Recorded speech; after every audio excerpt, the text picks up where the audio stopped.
Call the meeting to order. Will everyone make sure that they're...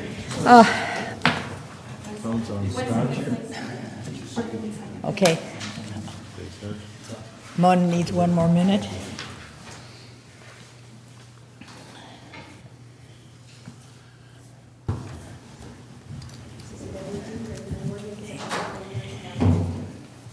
Call the meeting to order, and if you will join me in the Pledge of Allegiance and remain standing for just a few minutes, please.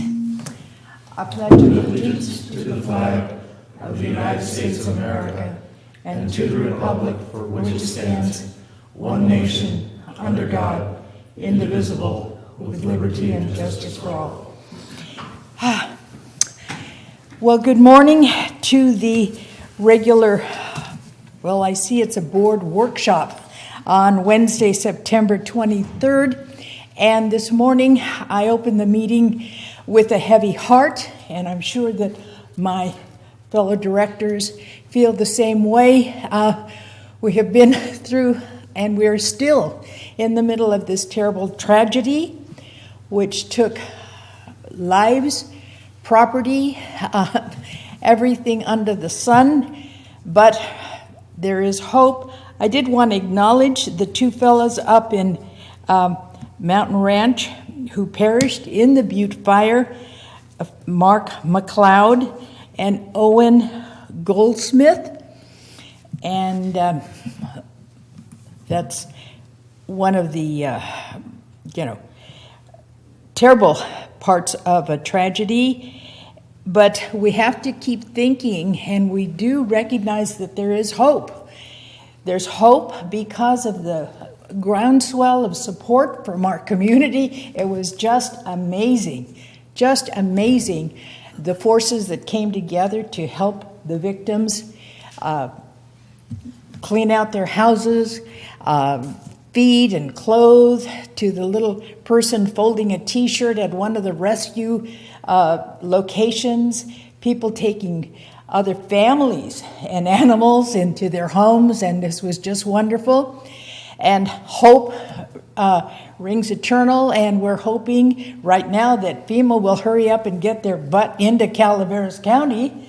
They were up in the other fire, Valley Fire, so we're waiting for you, FEMA. So, as I say, I just want to acknowledge everyone, and thank you very much. Thank you.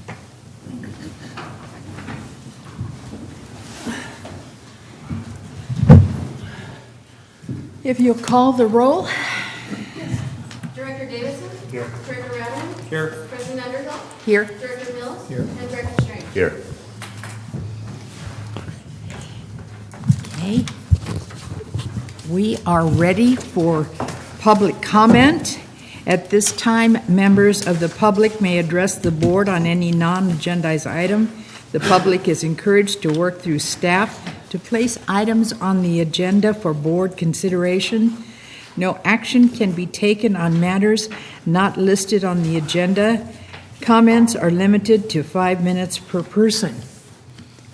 And do we have any public comment this morning? No. Okay. Seeing none, we'll proceed with item number 3, the consent agenda. The following items are expected to be routine, non-controversial. Items will be acted upon by the board at one time without discussion. Any board member may request that any item be removed for later discussion.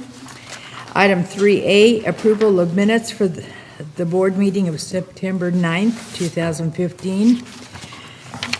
Item 3B, ratifying the claim summary number 522 Secretarial Fund in the amount of $4,461,520.91 for August 2015. Madam Chairman, President, I move we approve the consent agenda. Second. Excuse me, okay. Wow, where did that come from? Yeah. Moved. I even caught the staff off guard. And thank you, Patty. Moved and seconded. Excuse me, President Hinkle, who seconded this meeting, I'm sorry. Scott, You've been caught the in one. birthday Caught boy. off guard. The birthday boy. Birthday. It's M-I-L-L. M-I-C-K-E-Y. Are you Libra? Or you don't quite make the Libra? Virgo. Virgo. Cusp, on cusp. I'm the 27th, and I'm a Libra, so we're close. Will you call the roll, please? Yes, Director Davidson? Yes. Director Ratterman? Yes. Director Mills? Yes. Director Strange? Yes. And President Underhill? Yes. Item 4, old business. Since we have nothing to report, we have no information in this for this agenda item. Item number 5, new business. 5A, Fly-In Acres, Water Assessment District, CCWD, CIP number 11086. Discussion action regarding disbursement of surplus funds from the Fly-In Acres Water Assessment District. Jeff Meyer, Director of Administrative Services. Good morning, Jeff. Good morning, Madam President, members of the board. The item before you is to bring closure to the Flying Acres Water Assessment District.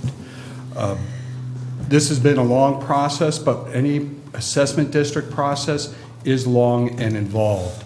And part of the timing of this was the timing of the vote, the timing of the issuance of debt, then waiting for the construction season and so forth. So what I'd like to do today is briefly go through the process and ask recommend that your board adopt 2 resolutions. The first resolution will be the disbursements of surplus funds. The second resolution is to amend the fiscal year 15-16 budget to include a transfer of funds from Special Project Fund to the Flying Acres Fund, Fund 852, to cover those properties that are served by CCWD that are within the Flying Acres Assessment District. 3 of those properties were identified in the assessment engineer's report when it was originally adopted back in 2013. After the start of the project, we found 1 more property that needed to be included as well. But at this point, I'd like to go through a brief history of the Flying Acres Assessment District, how we got to where we are today.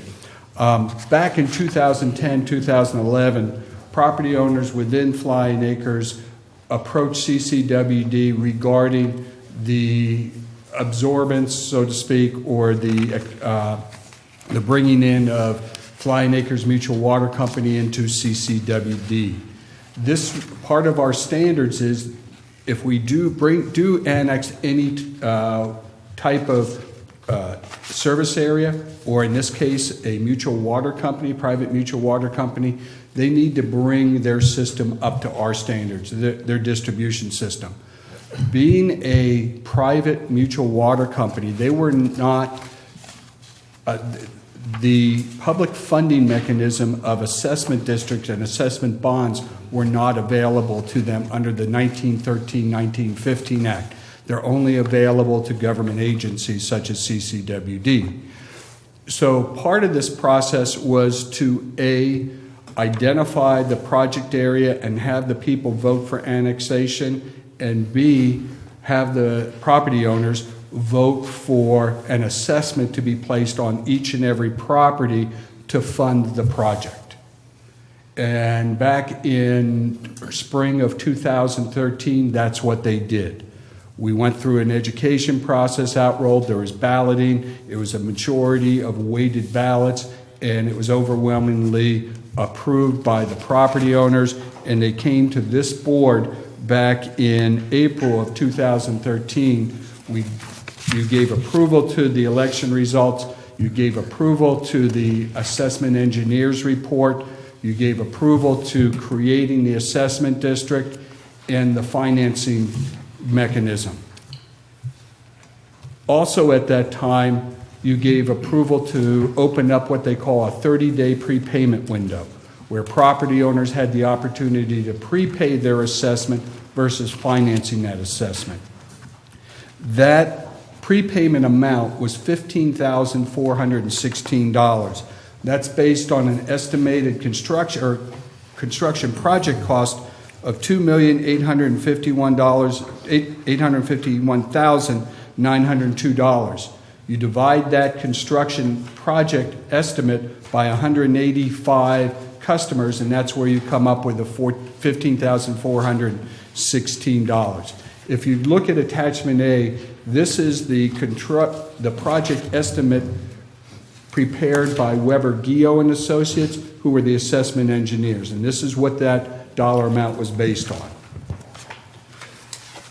We had 65 properties out of the 185 prepay in full, another 6 partial pay, and for a total of $27,600. They had varying payments from $1,000, $5,000, or $10,000. And then the CCWD, the 3 properties that CCWD currently serve customers, was $42,248. We received a total of $1,076,350 through prepays. We also then, this board on September 11th authorized the sale of an assessment district bond, and the resolution is attached. We issued the debt in a par amount of $2,065,327. That's par. That's not what we received in final proceeds, because there's cost of issuance. There's also a reserve amount that has to be set aside in a bank trust for the bondholders. Skipping over some of the middle stuff, I don't want to read verbatim, but if you look at the middle of page 2, this table right here, this is a summary of the cost of the project, both project costs and financing costs. The total project, as I mentioned previously, was budgeted at $2,851,902. It came in at $2,559,926 for a total project savings of $291,976. Going back to the original 186 parcels, if you and turn over to page 3, at the top of page 3, if you divide that surplus by that number of parcels, you get a surplus of $1,578. This is what staff is recommending, that we refund those property owners who paid cash in full, because it's the surplus of the construction project. I'll address the financing costs later, but this is strictly the construction project, and that's all what the prepays paid for. They didn't pay any of the financing costs. So it came in under budget. That was mainly due to Mazingo's fantastic bid we got at $60 a foot. And Bill, if you need to have him explain, I don't think we'll ever get that again. No, estimates are usually around 90 or 100. These guys came in at 60. We're not really sure why they came in 60, but they completed the work under budget, and everything came out picture perfect. Very little punch list items and stuff at the end of the job. Everything's worked great ever since. We haven't even had to call them back one single time since the pipe's been installed. And no change orders. No change orders. That is the proposal on those who paid cash. To address those who financed, there's different requirements when you look at the bond covenants. We cannot issue them cash refunds. You either give them a credit on the next upcoming, a one-time credit on the next upcoming tax roll because they finance their assessments, or you can do a bond call which reduces the overall debt of the assessment district. The debt that was issued here was, as I mentioned, $2 million in par value, 30 years at about 5.5%. We had very good bond sale on this, especially noting that a number of these properties are vacant, unimproved, and the value of the property, the assessed value, and that's what the bondholders look at. The assessed value is maybe in the neighborhood of $30,000 to $40,000 on those unimproved lots, but they have a lien on them of $17,000. But we did our due diligence. We worked closely with bond counsel, Cameron Wiest, the financial advisor, and Stiefel, the bond underwriters. We did a lot of work researching the properties, the assessed values, giving them updated information, identifying those properties that were actually assessed prior to Prop 13, which had locked in their assessed values, which did not necessarily show the actual value of the market value of the property, but artificially lowered assessed values.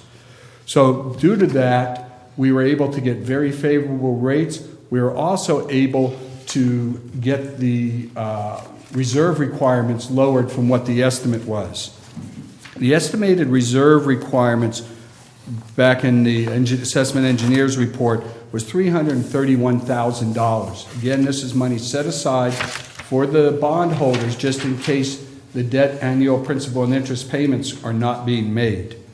It actually came in at $139,000, which is significantly less, $192,000 less. Again, this is a result of the due diligence on the part of the district and a part of the underwriters, financial advisors, and bond counsel. What does this mean to those who financed? The original estimate for the annual debt service on this loan per property was $1,340. That's a principal and interest payment made over 30 years to pay off the debt for the lien on this project.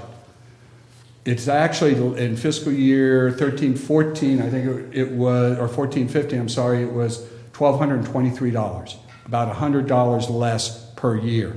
And that is a result of the lower cost of issuance, including the low reserve. So those properties who finance have already started receiving the benefit of that lower reserve amount. When you look at the cost of issuance and the costs associated with each property, that includes the financing costs of the underwriter, the bond counsel, the trustee banks, all those that are involved in issuing the debt. And you can see a summary of that on attachment A. If you take out the fact that the bond reserve fund was much less, the total other cost of issuance was actually a little bit more than budget, about $32,000 over budget. So in looking at these financing costs, the costs associated with those finance, they do get the credit on the construction side of $1,578. However, they do have to absorb the overage in the financing costs. So when you look at the total amount available after deducting all the financing costs, there's one more cost that I forgot we actually fronted. When we issued the debt in September, October of 2013, it assumed that the debt would go on the 13-14 tax rolls, where there would be enough tax collections, assessments, to be able to fund the debt service in calendar year 2014. That did not occur.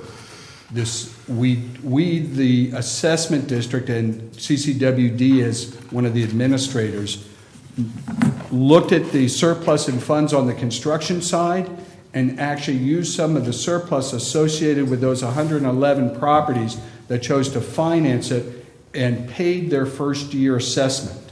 That totaled a little over $139,000. So those properties, instead of paying 30 years, are now only paying 29 years. So the assessment district, the funds that we oversee, paid that. So we have to deduct that as well from those people who financed.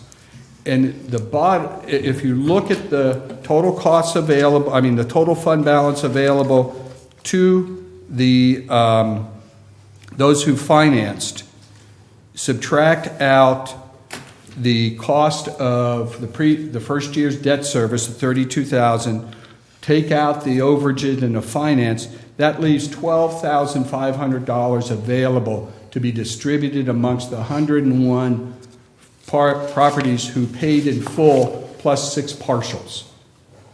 That leaves very little money available when you disperse it, so we looked at 2 options, a bond call and a credit. If you remember back to Dolly Cassidy, we did a bond call because it reduced the overall debt on those properties long term, and it saved the property more money than a credit would have. And again, we're looking at the property, not the property owner, because it's the property that carries the lien. In this case, with just $12,500, there are costs associated with the bond call. Administrative costs, Wildan Financial, who's the financial administrator. You also have costs through the trust bank. So in looking at that option, staff reviewed it, and I've reviewed this with bond counsel. We believe a one-time credit of $107 in the fiscal year 16-17 tax roll would be the best benefit to the property owners, instead of doing a minor bond call that would reduce it. This will give them some upfront funds of it, or a benefit. So for next year, instead of around $1,200, it'll be about $1,100. So our staff's proposal in this portion of it is for your board to authorize a cash refund of $1,578 to those who prepaid in full. For those who did partial payments, they'll have it'll be a proportional amount. For those who paid it financed in full, they'll get $107 off their fiscal year 16-17 tax bill. It's a one-time credit. For those who partially financed, they'll get a proportional credit. And that is what the resolution attached pertains to. Are there any questions on the refund and credit portion of this? Jeff, just to clarify, Fund 852 is a independent fund, separate from... It's a fund. It's a CCWD fund, but their funds are segregated from every other fund within CCWD, accounted for separately. Correct. The reserve that was required, $139,000, is actually held in U.S. Bank in a trust. They handle trusts for assessment districts. That is something that is not available for CCWD to use. It's the bondholders' money. And if it's not used during the 30 years, and those funds are available, it will be used to reduce the debt service payments in the last year or two of the debt. I guess what I'm trying to get to is to remind everybody that this does in no way impact any other ratepayers in any other part of CCWD. This is strictly that area of Flying Acres. That is correct. Any assessment district is created by the property owners, and the debt associated with that is borne by the property owners. So there's no impact upon the ratepayers on this. I had one question, and this was on your attachment A, financing costs, miscellaneous expenses. We had estimated $10,000, and we came through with $31,000. That's Some of that is a little over 5,000 of that is an adjustment during the bond issuance, because they do rounding and they have to issue in certain dollar amounts. So there was some additional cost with the cost of issuance. The other is some administrative costs for CCWD. We get reimbursed for our time as well, because there's a significant amount of time and effort by the district put into this. Oh, absolutely. I literally put in hundreds of hours into this process. And it's not reimbursing for everything, but it is a fair reimbursement for our time as well. You brought up a familiar name of Cameron. Yes, ma'am. He's been our bond counsel forever. It seems like. Yes. Good job. Yes, he does. And just a footnote there, generally what you see in bond counsel is you pay for the upfront. That's it. If there's any follow-up work, they'll bill you by the hour. Cameron does not. He does fantastic follow-up. In fact, he still works with us on previous issuances that we work with, even our loans. So we just get fantastic service from them.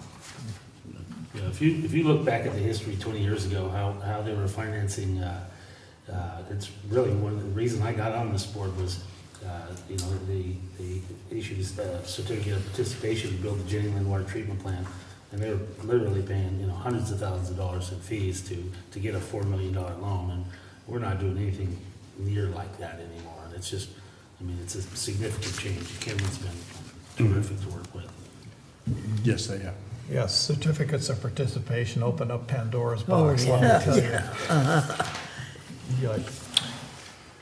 Madam President, just to note, and I back on the construction, I think it's one of the things that was discovered by the contractor is they were building the project, and they discovered this. You know, obviously this infrastructure goes back to the 40s, so it's no surprise that, you know, it's past its useful lifespan, and some of it is not up to current standards.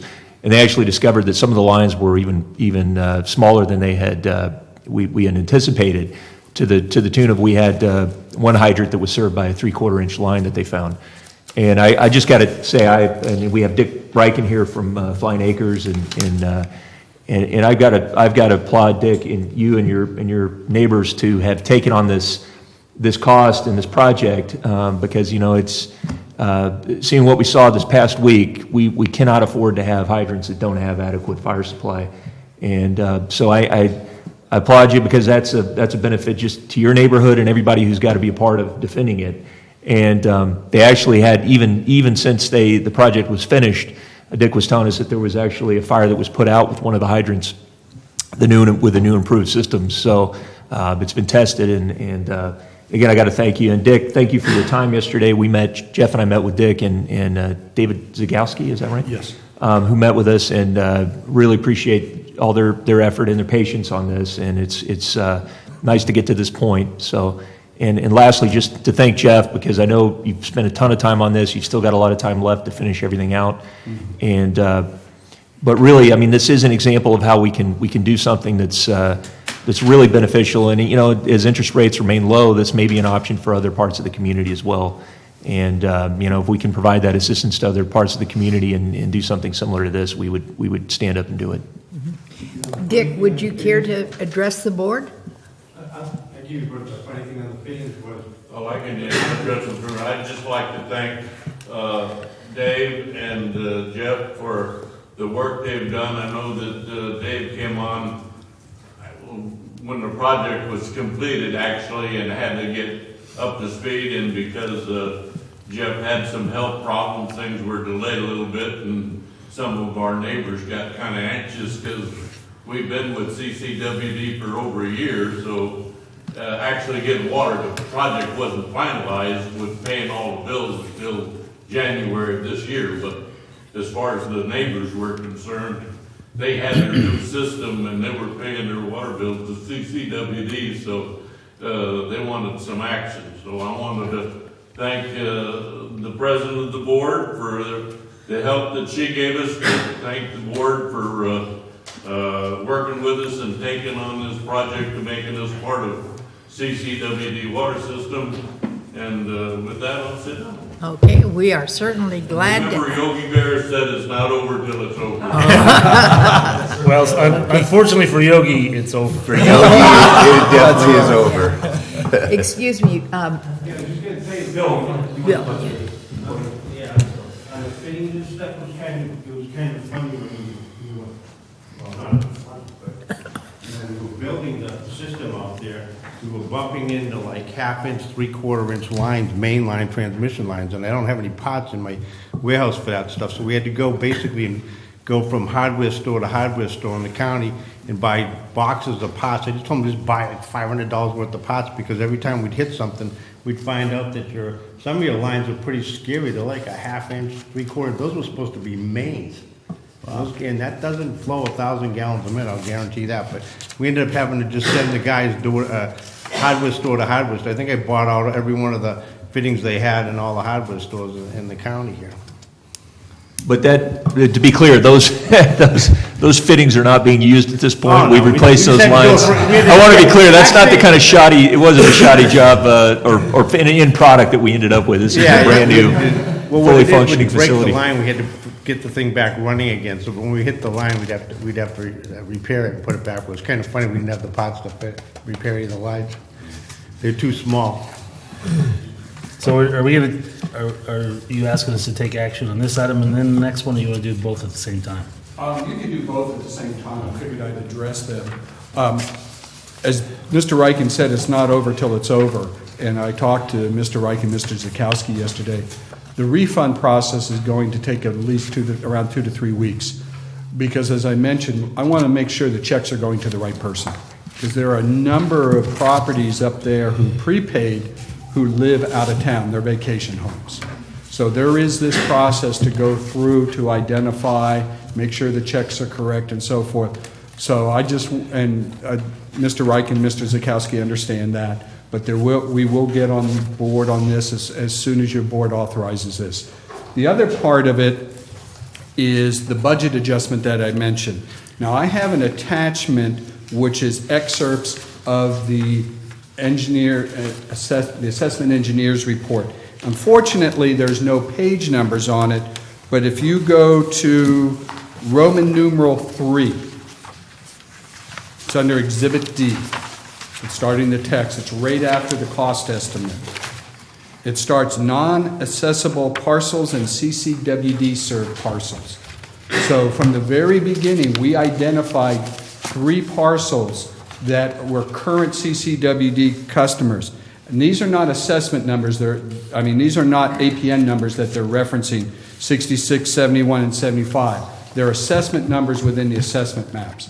And these, I believe, are at the end of Warhawk.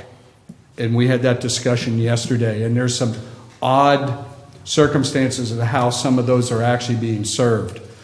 The other property that we found also on Warhawk was identified to be a CCWD served customer once the line came down that way, and should not have been included as a Flying Acres customer. It is an unimproved lot. So it would have been one of those unimproved lots that CCWD would have served because of some work that was done back in the 70s or 80s, I believe. So this was found after the fact. And part of what we need to do is fund the cost of the assessment on that property. It was found after the issuance of debt, and it was included as a financed property. Therefore, the cost is a little bit higher. That's why you see the $17,111 for that particular property. Some of the initial discussions of how we were going to fund this was to look at possibly using Ebbets Pass expansion funds for this. But this is not an expansion-related project.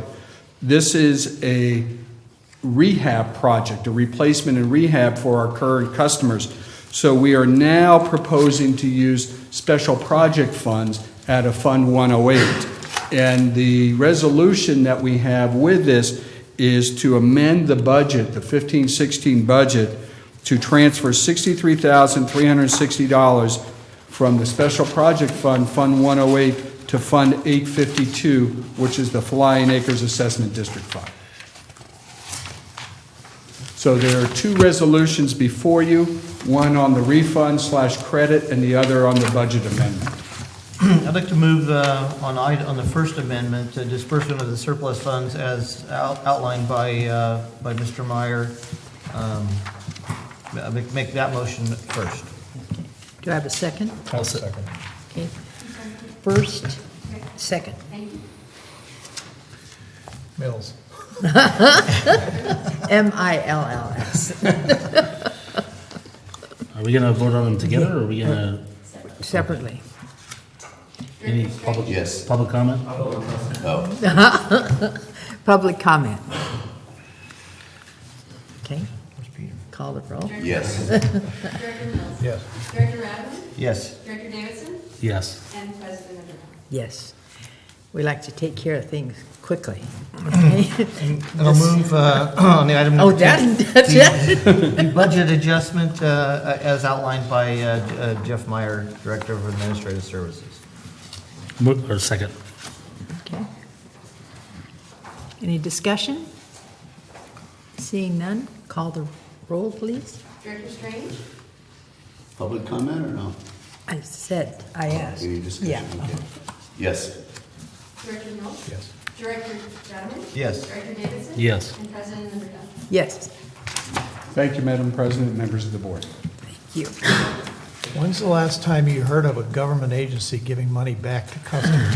Man, that ought to be news all by itself. The check's in the mail, huh? The last time that I remember that, I was part of the Dolly Cassidy Assessment District, and we refunded there as well, because we are darn good at construction projects when it comes to this, and that gentleman right there keeps He's over there. there he is, keeps a handle on them, because Dolly Cassidy came in under budget, under time with Tykert, and Mazingo came in, and he's done a fantastic job, and this is where we are able to give money back to the property owners. Yeah, we've done a terrific job on I this. just wanted it noted that we, You know, it's, people just don't understand the value of water until they don't have it.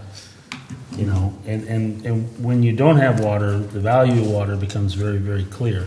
And while the district gets, cuts and bruises, generally in the public for this and that, the people that we've brought into the system here in the last 4 or 5 years have recognized the value of water and have been willing to pay it. I mean, this is what, the third of these that we've done, because we also did the Wallace Lakes. Yes, that's correct.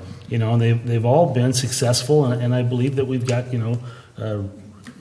content new customers. I mean, I think it says a lot about how the district's professionalism to be able to go in there and tell people this is what we're going to do, and then accomplish it. At or under budget, and have people willing to pay. In many cases, tens of thousands of dollars to join the district. I mean, it's going to be, I think we really set the standard for continuing to do this. And now we can go back and say, look, here are 3, when another community comes to us, and they will, and we can say, look, these are 3 cases where we've successfully done everything that we said, and that the community bought in and voted to assess their properties to join CCWD. I think it's really one of the big triumphs, I think, of the last 10 years that we've been able to do. And there's going to be a lot more of it.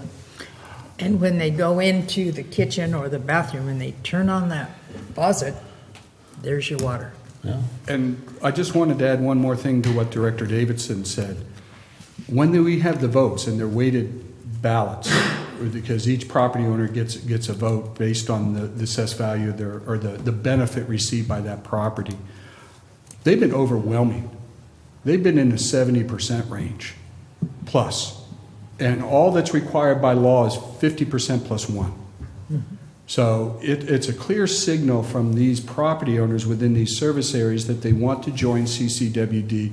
They want the improvements, even though they know they are expensive. And in this case, it was expensive, but in the long run, it's, as Director Davidson said, it provides them a consistent, reliable supply of water and now fire protection. And that's critical now, especially with the new building codes regarding fire suppression systems. Thank you. Thank you. I want to reiterate that. That's one thing that really hit home during a Butte fire is in those rural areas, the loss of electricity. And short of having your own generator to run your own well, which very few people have, we were without water. And that really was the impetus for a lot of people to very quickly evacuate out and leave, being without electricity and water for 7 or 8 days, and the inability to use that water, if you had it, for fire suppression. Not only that, but you also look at the large number of wells that production-wise have gone down to just a fraction of what they were. What I'm just in discussions with folks in very rural areas of Mountain Ranch or whatnot, to have a community water source that they could tie into is just huge. So. But that's another thing that we've done. Even though you think of the fire situation in the rural areas, when fire rolled through my neighborhood, I forget how many years ago, we had the 2 tanks go down and we didn't have the standby generators that that we have today. You know, we have standby generators on all our facilities because the power does go down. The power goes down for us too. But I talked to a couple of our staff members that were out, and I don't want to go too far off of the subject here, but we immediately had guys out making sure we had fuel in those generators so we could continue to supply water, so. I would like to applaud staff on these projects too, Flying Acres. I mean, controlling the contractors and keeping us under budget is a staff item also. Also, the one thing that this community is going to find out, and Flying Acres is going to get a huge benefit here, is getting fire insurance going forward in our county is going to be a challenge, and there's going to be several carriers who are not going to ride in this area. Having a fire suppression system, actually having fire hydrants in Flying Acres now where they did not have them before, is going to be a critical item that's and a huge benefit to that community. And Director Ratterman, that's a great point. And one thing that Mr. Riken noted was that as part of their thought process about the cost benefit of moving forward with the assessment district was that thought that new construction would have to for the their own sprinkler system in their home would have to build an individual water tank and have storage on site if they didn't have this community system. So that's a thinking about what's going to happen with rebuilding after this fire. That may play into a lot of those projects as well. So. Well, they still may have to. Those rules are still. I mean, the last two fire suppression systems I've done were all with they set a 450-gallon tank on site. They're hopefully they're going to resolve some of those issues, but you can still have a fire suppression system off the grid. But it's they're for the interior of the house. I don't know that they would necessarily help what just happened.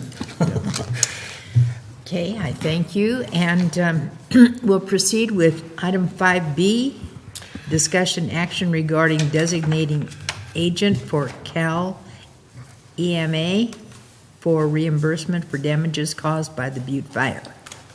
Madam President, thank you, members of the board.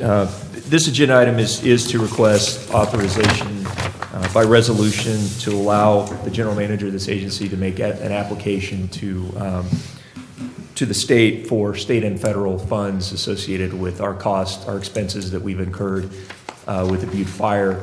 And as part of this agenda item, so we're asking for the board's support of this resolution. But as well, we wanted to give you some information on our response to the fire, what we experienced through our agency and our employees. And I just want to start. This is a picture of our facility on Friday, September 11th, the day after when the fire was threatening San Andreas. I'd stepped out of the office and went to 49 just into town to take a look at the fire, and of course you could actually see flames from the highway. When I came back, and it was probably about 2:00 in the afternoon, there was a note on the door as I came in that said mandatory evacuation ordered, leave immediately. So I quickly gathered my stuff and got out of there. But it's just incredible, the impact of this fire, and this is actually something I want to have this picture printed and framed and put it up here in the boardroom as a constant reminder of, the seriousness of the work that we do. I couldn't be any prouder of our staff, and the incredible dedication that they've shown. We've had probably about half of our employees were evacuated, and some of our employees were living at evacuation centers and had to move 3 times to ultimately land at a place that they could stay. Some going as far away as Stockton, and yet they continue to stay in touch with their supervisors and to be there for the job and operate our facilities. And we had an overwhelming outpouring of support from employees who offered to be here through the weekend and after hours to do whatever they could to help in the situation. And some of those employees had the fire come as close as the trash cans next to their home. Just a miracle that their homes, none of our employees lost their homes. Sadly, we do have some employees that did see family members lose their homes, and they've had to help with that. So, thinking of all that's weighing on them emotionally, physically, and yet they've still continued to carry forward and keep us in operations is just outstanding. And it makes me so proud to be here. I gotta be honest with you. It was, every day the things that I've seen people do, employees going up Highway 26 on that same Friday earlier in the day to meet county employees, to get fuel to the West Point plant so that we could continue to run our generators when there was no PG&E power. And the employee coming back and saying, they were down power lines all over the place. There was fire burning right up to the road. And this person is a very brave guy, and he's I'm sure he's seen some pretty scary things in his life, and he said that was terrifying. The fact that they did that to keep us in operations is just incredible. We did keep all of our system in operation with the exception of Sheep Ranch, which was out for some time, but incredibly we didn't experience damage to our infrastructure. There was some damage at West Point on one of the lines with the actual use of the line for fire flow, but on the whole, it was amazing that we came through without that damage. The net effect is we're being able to provide some pretty important water supplies right now to members of the community who are without water as their power supply hasn't been restored, and some have obviously damage to their wells. And that could be some time before they're able to have a reliable supply on their property again. So we've opened up our bulk water stations, make those available to them at no cost, so that they can have some safe water supplies. As well, we've also made bottled water available. Yesterday or day before up in Sheep Ranch, as I was touring with Bill, we saw families up there gathering water right there that we had deposited. And you just heart goes out to every one of them. It just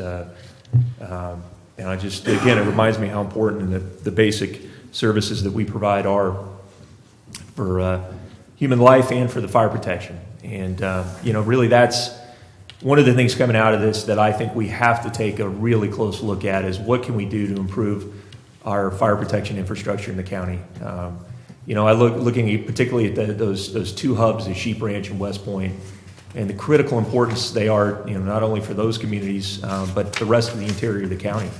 That was a real eye opener to me, coming down from 4 down Sheep Ranch Road and seeing what fire tenders, the road that they had to traverse. Just thinking of the danger that they were in having to do that, and the amount of the distance and time required to get to, our tanks that we could provide them with water.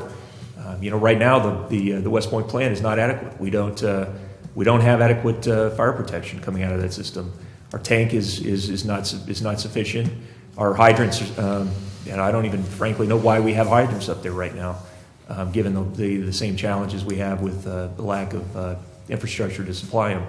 So for me personally, this is going to be an issue that I'm going to work on with our staff and make it a high priority. That anything we can do in the way of, particularly in getting assistance on the federal and state side to improve these systems.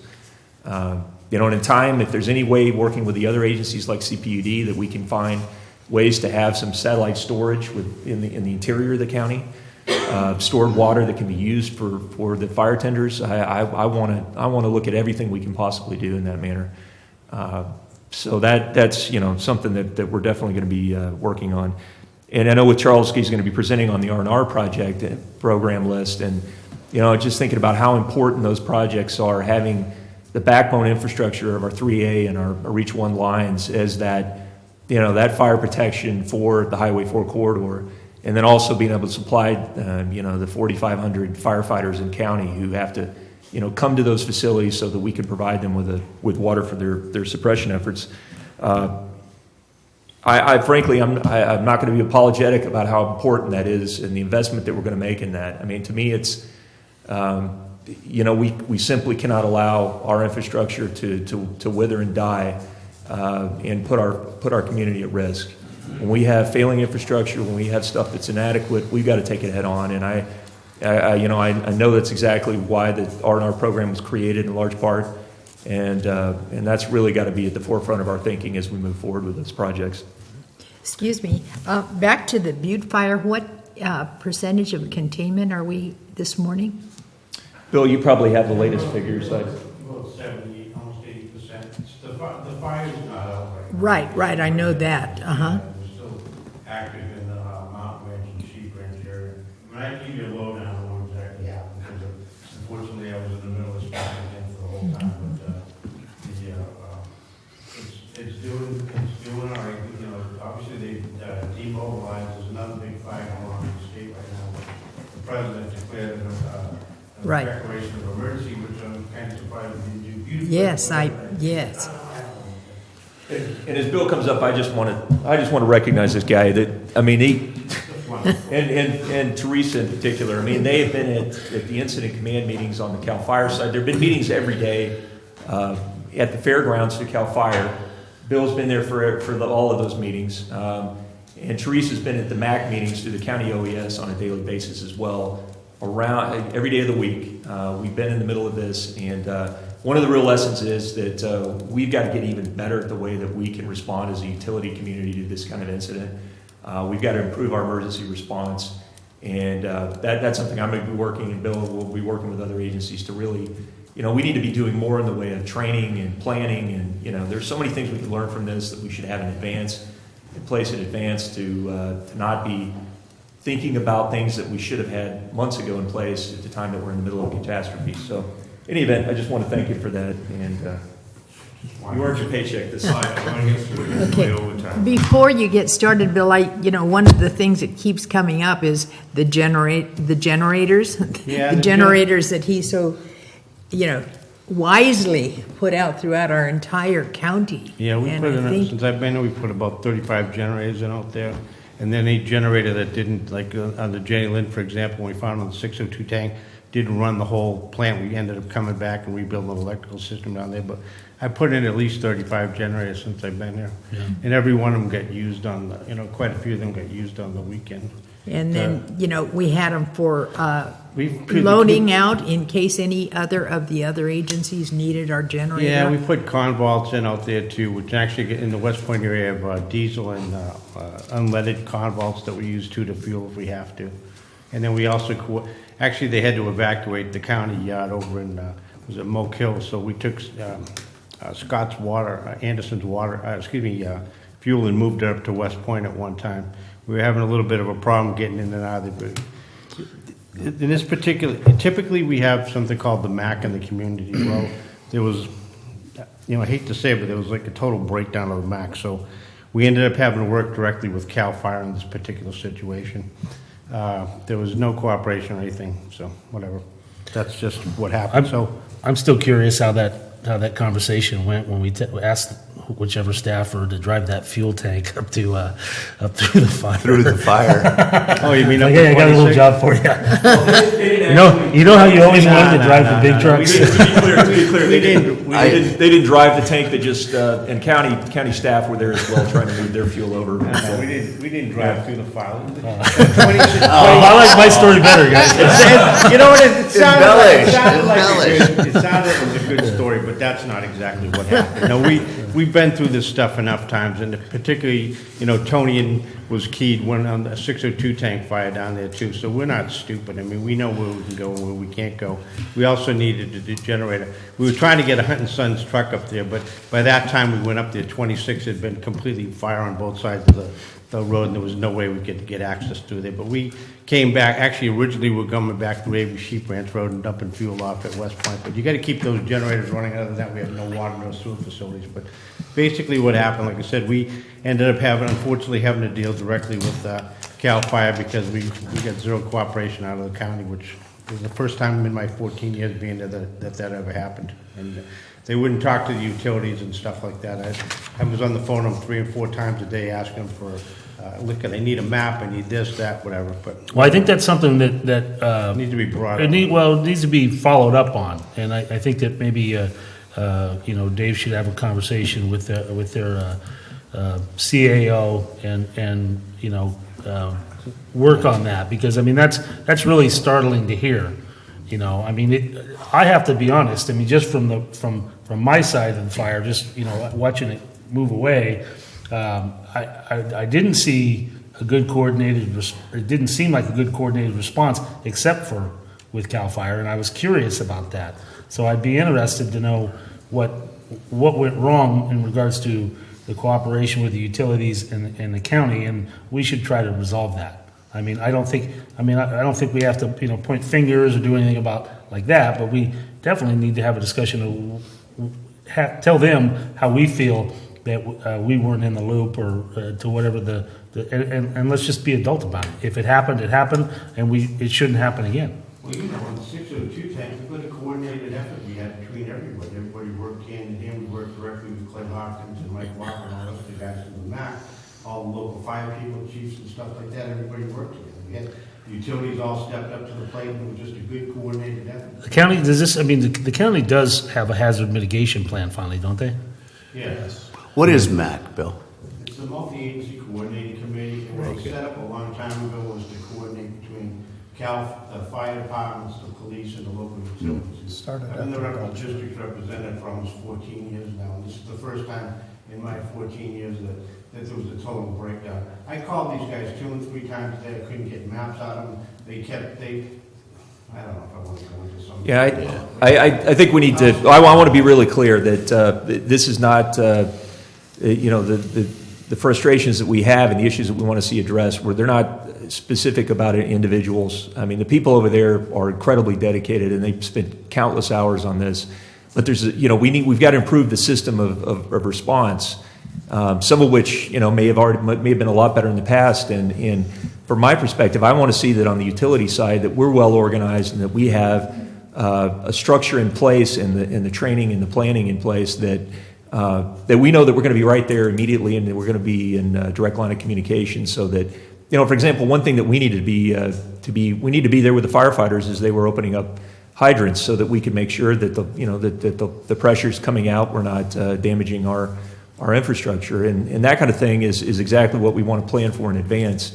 So our energy is not, there'll be enough analysis of what happened and the things that need to be improved, but my real interest is to make those improvements. I mean, because we know we're going to be in this situation again at some point, probably not too long from now. I don't think this is the biggest fire that we're going to have in Calaveras County in the next decade. I think that there will be, sadly, there'll be a bigger one. It's a different subject about forest management, but we definitely want to make sure that we're in coordination with the county, and I mean, because there is a chain of command that falls down from the MAC, and we got to make sure that they're giving us the information that we need to do our job. We ended up having to work with CAL FIRE. The other issue too, you got to remember, fire's not the only issue we have in this county. We have flooding issues, we have snow issues, we have other emergencies here too, which also need coordination. And even though the sheriff is pretty good at managing the roads and stuff, the emergency services is a whole different animal that these guys need to know. And they need to get somebody in here that actually knows how to do this stuff. And I think everybody in the perimeter of this whole thing that was trying to work with these guys understands that. In the old days, you had emergency service people. These guys are more enforcement oriented right Yeah. now. They got a role in the game here, but the problem is there's more to the game than just law enforcement.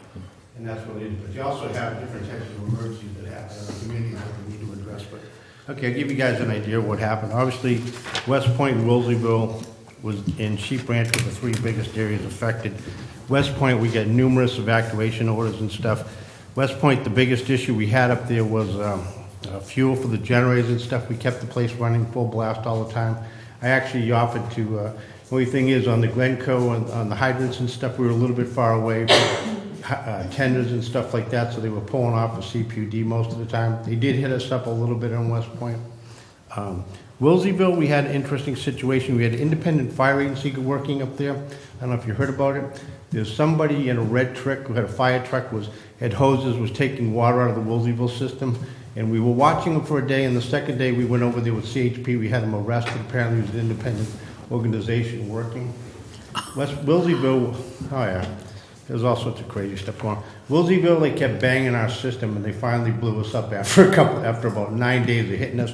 We're going to put in a new pressure tank, which we already have. We were going to wait till after the summer, but this kind of speeded that up. That'll correct the problem, but they water hammered us pretty bad over there. And that's one of the coordination efforts that typically take place. We usually keep them off of stuff like that, but we're putting in for reimbursement for FEMA on this whole thing. I mean, it's called an FMAG grant is what we're working on right now. as soon as this stuff started happening, we issued account numbers and everything to all the employees out in the field. Any fuel, overtime, vehicles, stuff like that, the whole mess all got put in, is getting submitted as a thing. That's what you guys just passed your resolution here to allow us, Dave, to start filling out the paperwork and stuff like that. And that's what's going on. The big thing in West Point right now is we are seeing a lot of activity on our fill station over there. We know we're the closest guys to the affected area. You know, I don't know exactly how long this is gonna go on for. What I was told by PG&E, they had over 900 poles down. They put about 500 back up right now, but they also told me there's extensive damage to the middle part of this county where a lot of those wells are. And whether it's the well was damaged or the control panel or something, but they got a heck of a lot of damage in that area. And I don't know how long it's gonna take to get that stuff back together. And I don't know how many people are actually going back in. We're not actually keeping track of the people that are going in and out of there, but West Point has been seeing a lot of activity ever since we opened up the well, opened up the fill station over there. And I guess we just gotta keep doing it. Donna followed suit and opened up 2 more for CPUD, so there's actually 5 in the county, as I know of, that we're trying to fill. County Environmental Management also made a request, and I don't know what we're gonna do with this one. There's 10 small water systems out there. They haven't really heard from those guys yet to find out how much damage and stuff was done to those guys, if any. And we were talking about maybe setting up a water tender situation. I sent them a list of certified water tenders and stuff that they can use to sell water to those guys, so we'll see what happens. That's kind of we'd like to set up a meeting with those guys to see exactly what they want us to do. Who, of those independent water companies that, because there's dozens of them throughout the county, I mean, that brings up an interesting point of who actually oversees them? Is the state? Brian, no, Jason now. Environmental Management. Environmental health. Yes. So environmental health, so they'll be coordinating through the county. That would be the authority that would oversee them. It isn't the state, or no, it would go to the county first, and then I assume that the state will probably be, the state still regulates them, I would assume. Well, everything is regulated by the Safe Drinking Water, obviously, but Brian is it's the number of connections and stuff like that. It puts it in Brian's ballgame instead of the state's. 25 connections. Yeah, but the problem is I tried to get a water tender out of it, and well, what the heck, right? I put in a request to OES for a water tender, and the only thing is I need the county to put the request in, not us. So we'll see what happens on that issue over there. Ebbets Pass, what happened was the fire was heading up on that direction. On Saturday, the operations manager from CAL FIRE, Jeff Mooney, asked us to activate a bunch of fill stations along the Highway 4 corridor, which we did. We had them manned and stuff like that. Obviously, with the pressures and stuff like that, we put a bunch of valves out there. This is, if you give us a couple of minutes head start, we can beat you to the punch like we would have done in Wilseyville and stuff like that. But so we had everything lined up along the Highway 4 corridor. They obviously, SPI came through, cut that break along Sheep Ranch Road. The firefighters bravely fought day and night to save the Sheep Ranch facility, which, I don't know, whatever. They saved it. Great. I don't think, There was still a lot of loss up and around there, but they did one hell of a job. They did a great job. Actually, these guys did a fantastic job. If you really actually saw what was going on, they did a heck of a job out there. In regards to the Sheep Ranch, that is that an area where we can go in through this? Calima? Yeah, is there a spot where we can actually? Like in the instance of the fire that went through my neighborhood, we replaced 2 burnt down redwood tanks with a modern elevated steel tank that improved the fire flow in the area, and we got about a $980,000 grant or whatever it was. To do that, and it significantly improved. Is there a situation where we can maybe do some upgrades in regards to this with Sheep Ranch or? Dave has a good idea about it. I took him off and showed him, and this is since I've been here, it's like the second or third time we've had fires in that area. There's really nothing close by. There's 2 options. One is to have a mitigation grant, but unfortunately Sheep Ranch once again wasn't damaged. But you still get the pre-disaster mitigation program, which is going to be coming up. Well, why were they out of water if they went They're out of down? water because there's no power in that area. They de-energized the whole system, and the pump station is located at the bottom of the road down there. What we'd have to do is we'd have to rebuild something there to make it bulletproof so it wouldn't get vandalized. The Sheep Ranch plant itself, I mean, you only got like an 80,000 gallon tank, so they blew that tank down in no time at all. We had no way to refill it. Well, but is that an opportunity maybe to put a fill station there that would That's also supply the? That's exactly what we want to do, and however we have to get access to funds to do it, we're going to pursue anything and everything that's available. I mean, we need to give a tool to the firefighters so they don't have to come all the way up to 4 up Sheep Ranch Road. I mean, that is, Bill and I were actually there trying to get down to our facility at one day while during the height of it, and we were turned back by Highway Patrol, who said, you know, the crews, the tenders running up and down this road, it's too dangerous for you to be on it, and so that's something we're actually talking with Mia and our advocate in DC and John Mills on the state side as well, trying to find access to funds to do that. You know, and I want to make a comment. It's one thing to upgrade, which I think is important. It's another to create new facilities. And in my opinion, we need more new facilities than just as much as we need upgrades to existing facilities. Because Mountain Ranch, that was very disappointing. We have, the entire county, whoever, to me it was just so disappointing that there was really no significant fire suppression opportunities in that area, and we need that, and we need to work with the county and whoever to create significant resources up there to fight fires like that. And that's just one of, as you talk about, Director Davidson, the idea of a bigger fire in Calaveras County yet to happen. How many other Mountain Ranch kind of communities do we have out there that currently have no significant community water? And we need to create that. And we need to be, in my opinion, the leader within this county of making that happen and securing federal emergency funds for the future. Yeah. Well, I think we've taken some steps in the Evans Pass area I mean, we've done that several years ago, but we still have yet to build the projects. But that is what we need to do, and we need to, we need to talk with CCWD, see how we can work together on some of these things. I mean, we got to let go of the little kingdom thing of these little districts and try to work together on these bigger picture items. I mean, and sadly, through these disasters, a lot of times comes your only opportunity, and you need to have your projects ready and be able to tell the story and get and work on them together. So I mean, you guys got your work cut out for you, because sadly, the iron will only be hot for a short time, and let's just hope that we can make some progress, out of this disaster, which is a terrible thing, but that's just how it works. Well, Dave on the website yesterday. Pretty soon they're going to pop up, analyze, and it's going to have all the disasters listed. And what we have to do is be ready to jump on it. That's what I showed them on the website yesterday.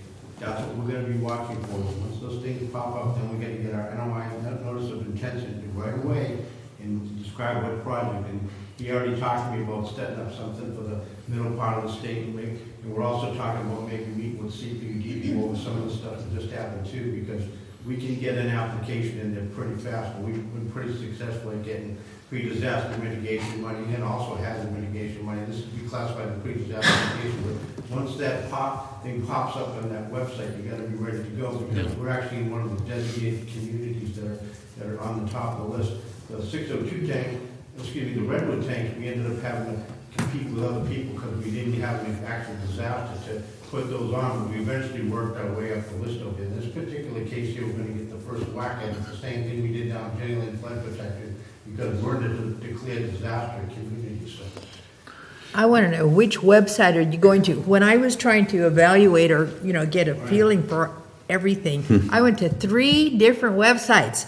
Your CAL FIRE, I went to Yuba, was that one? And then whatever that was. My Mother Lode or whatever. Before I was able to determine the extent of what was happening. Well, what we're looking at now is funding. That's what you brought up to me. Right.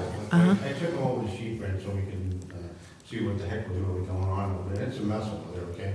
But, we try to mitigate it with a bottle of water, and then we bought, I could go over to Sheep Ranch, what happened there too, but you gotta jump on, Dave, just right, you gotta jump on this stuff right away. You gotta get your NOIs, and you know why? Because there's gonna be a whole bunch of people right now, because there's other communities over there, and then Valley Fire just gets the presidential declaration. We have a veteran, which is whatever. That's why I'm But saying, still, oh, there's the hope. state is still there, though, and that People's Asking mitigation money is still sitting there, so we have to just jump on that as fast as possible. We gotta write up the project and make sure we get a notice of intent in right away, and then go through and see what happens. We also should work with CPUD, because the middle part of the state, county just get crazy again, and then even in the sheep ranch, and this is at least the second or third time since I've been here. Gold Spring. Well, and I think that we also have an opportunity to fund some of the existing MAC IRWM projects through this that really focus on water storage and reliability. And one of them is working with CPUD on that Middle Fork pipeline restoration. The funny thing, that kept getting brought up by OES every time when I would talk I to know. those guys. They kept asking me about the flumes and stuff like that over there. No, but there's just, again, there's that opportunity, you're right, we really need to work together, and like you say, Jeff, just, there's no turf protection issues. It's just, we're all one county, and we need to work together. Even on a bigger level, it was just a few years ago, we had a really terrific meeting at the town hall here. Senator Feinstein's right. staff was in attendance, and it was in regards to the forest management. And I'm still convinced that this needs to be part of the discussion that you guys have in DC. I think we need to get, and maybe it's a Region 3 but I just keep thinking Tuolumne, Calaveras, Amador, but I know the other mountain counties.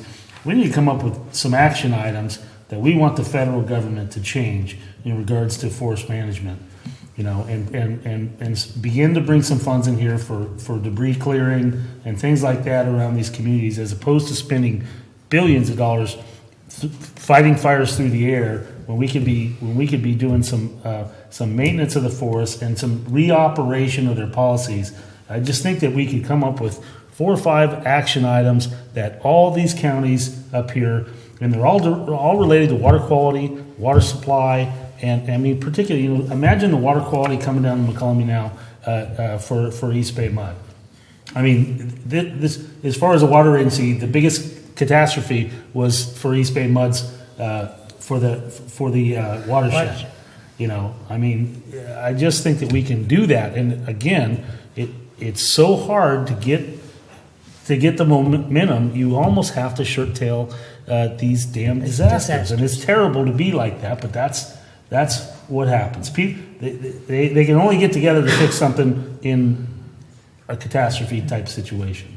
Yeah, and I want to validate what Jeff was talking about when we had that wonderful meeting at Town Hall, and it was, about 2.5 years ago? Yeah, and we the had momentum just federal, kinda we had faded. a representative from Feinstein's office, we had McClintock there. Remember he went? He made a speech, but Well, no, I said McClintock was there. But all the forces, the Forest Service, the counties, just. and all the environmental agencies. And all and the the thing was, environmentalists, everybody right? agreed. Everyone agreed on that. And yet, what happened? What changed? Nothing. Nothing changed. Nothing changed. Well, you also look at, for instance, excuse me. Oh, Terry was there. The Cornerstone Project, where they had $10 million sitting there, and they continue, in my opinion, to argue and fight about how they're going to spend that money and what project should be funded. And this is 5-6 years on the books now, and they still have that money for fire fuel reduction. Right, And they but I just think can't we're agree past- how to spend We're it. past the So- point of pilot project. What we need is federal action to change their forest management policies, to protect the watershed, and honestly, to protect our communities. I mean, it just seems it's a no-brainer. And, we don't have to agree on everything, but if we could agree on 3 or 4 things that we could change now, that's the way we should be trying to go about this. And one big way of trying to accomplish that is to separate the budget from firefighting and forest management. Yeah. And that's one of the huge problems right now is the federal government has everything in one bucket, and there is discussion of doing that right now. And again, on the tails of another huge disaster. Well, I mean, I don't know what the Tassajara fire is doing, but, hopefully that'll bring some momentum in. I mean, the fact of the matter is, Mother Lode doesn't have very much political clout, But Napa and Carmel, they're going to have a little more clouds.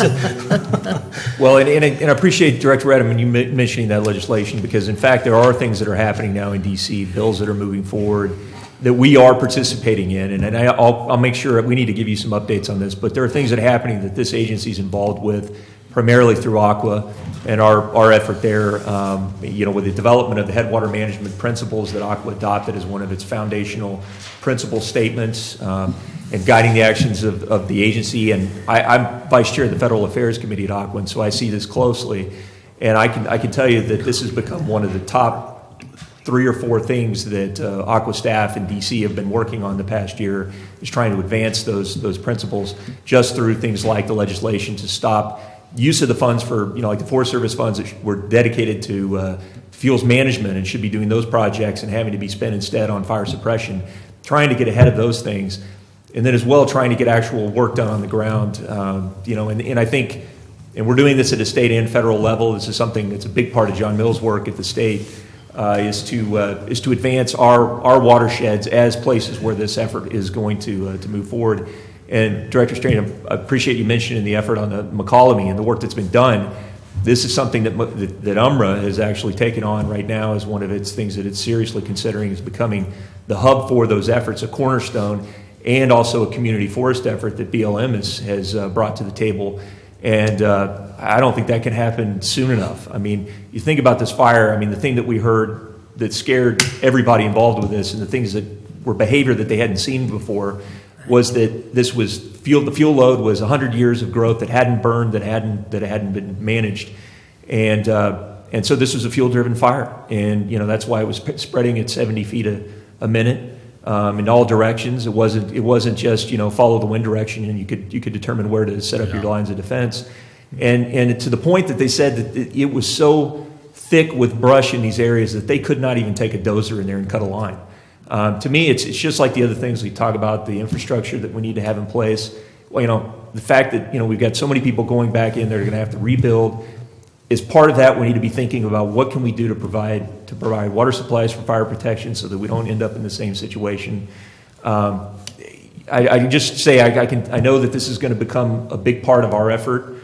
A lot of things, probably some things that we thought we were going to be able to prioritize coming into the coming year as staff, we're going to have to take a back seat to this. This is going to have to be one of our key things we work on, and we'll keep you updated on what happens. Could I say? I was going to say, we do have an action item here that we haven't Yeah, accomplished. I know, So- and that's why I wanted to, this was one of the things I wanted to address. One thing that we have to, I was talking to one of my friends whose home was burned in Sheep Ranch, and she says, you can talk about the number of homes that were destroyed, burned down to the ground, but talk about the homes where they're not accessible anymore because you don't have any water, because you don't have this. There has been damage to homes. They're not a total loss, but they are basically for living. Why don't we count those? The other thing I was thinking about the agenda item, I'm not satisfied with just California EMA. Why aren't we putting in federal here at some point?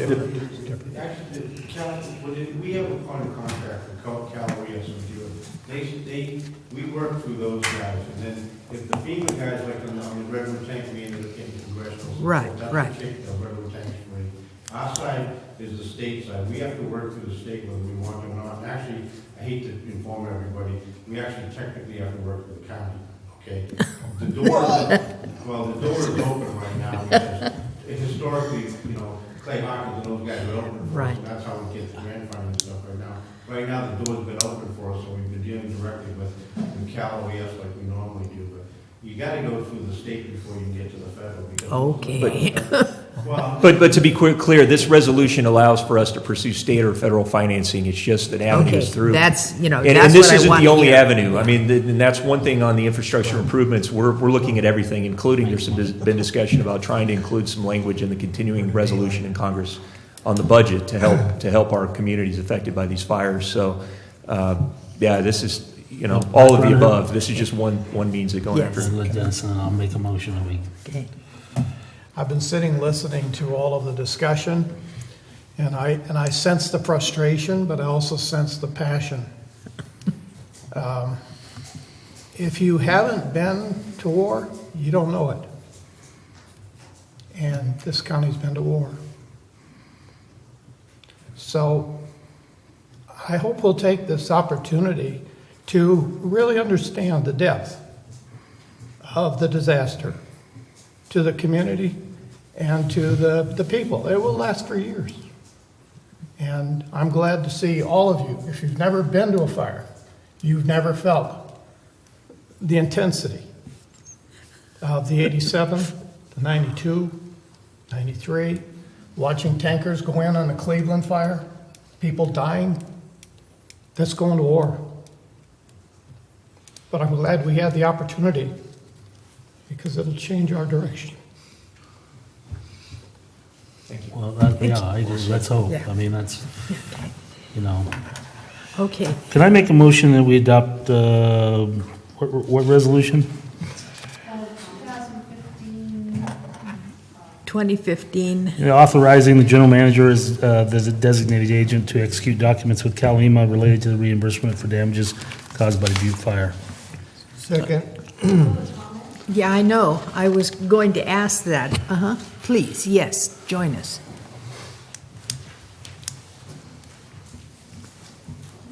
My name is Cindy Ryan, and I'm a ratepayer at Sheep Ranch. I know that you'd like to move along with this action. I'd just like to have more opportunity later to discuss the Sheep Ranch activity. So if we will have that opportunity later, then I'll go sit down for now. I did, I was kind of, as part of my speech, I was going to discuss what happened. Later. Cindy, what was your last name? Ryan. So would you rather do it later or now with this action? Okay, well, this is specifically, dealing with related to reimbursements for damages caused by Butte. How would you want to address that? I think what we have to do is make sure that this isn't just a conversation that ends today. So this is absolutely going to come back. Okay, good. And Ms. Ryan, I appreciate you being here, and we're part of this. We need to continue to work directly with residents because, it's, we've got a lot of work to do. Okay. Okay, any further comment? Okay, if not, will you call the roll? Director Davidson? Yes? Director Atterman? Yes. Director Mills? Yes. Director Strange? Yes. And President Underwood? Yes. Okay, and it's now, where did he go? Where's Charles? Yeah, Let's see. President, if you don't mind, actually, this would be a good opportunity. Probably we could just move. oh, there he is. Before we get to Charles, if we could just jump ahead to the general manager's report, if Okay. that's okay. I would like to go ahead and get Bill out of here. I know he's got things to get back to. And as part of that, and you have my written report, and I don't want to belabor those things, but I do want to have Bill give us the latest update on what's happening with the project at Tulloch to lower our intake. Just go one more thing about the fire. We got a great crew out there. Those guys really step up to the plate every time, and everybody knows it. I mean, everybody just did a great job out there like they always do. I mean, the guys did a good job. Okay, Lake Tulloch, basically, we're under construction down there. We've been for a little while. Both pumps have been mounted on the skids. We have both pumps on site right now. We're getting ready to stick them down the water. Right now, we have all the pipe delivered. We're in the process of fusing it together. Once that's completed, we'll start moving the pipe into the water, and then we're figuring about a week or two to get that done, and we'll be all set. That's about all we have, but we got the permits from the Department of Fish and Wildlife, permits from Tri-Dams, and I also got the CDPH permits too, so everybody's ready to go. But the pipe's all here, the pumps are ready to go, and we're gonna just do it. And it'll probably take us a couple of weeks, but we should beat whatever's gonna happen down there's gonna happen. And we've been getting regular updates from Tri-Dam and stuff like that, but I think that it's just best. I played football for a long time, and they used to warn us, don't read the press clippings, so I've been trying not to read the press clippings on Tri-Dam. We're just moving ahead with the project just in case something happens, but we expect it to be done right on time. Everything's there. The divers, we're trying to coordinate with them. I got a conference call this afternoon with the divers, and we'll get those guys in the ballgame. But it's kind of crazy to have them sitting around. And we're also planning on having a security guard down there at night to watch stuff so we don't have to demob and mob every day.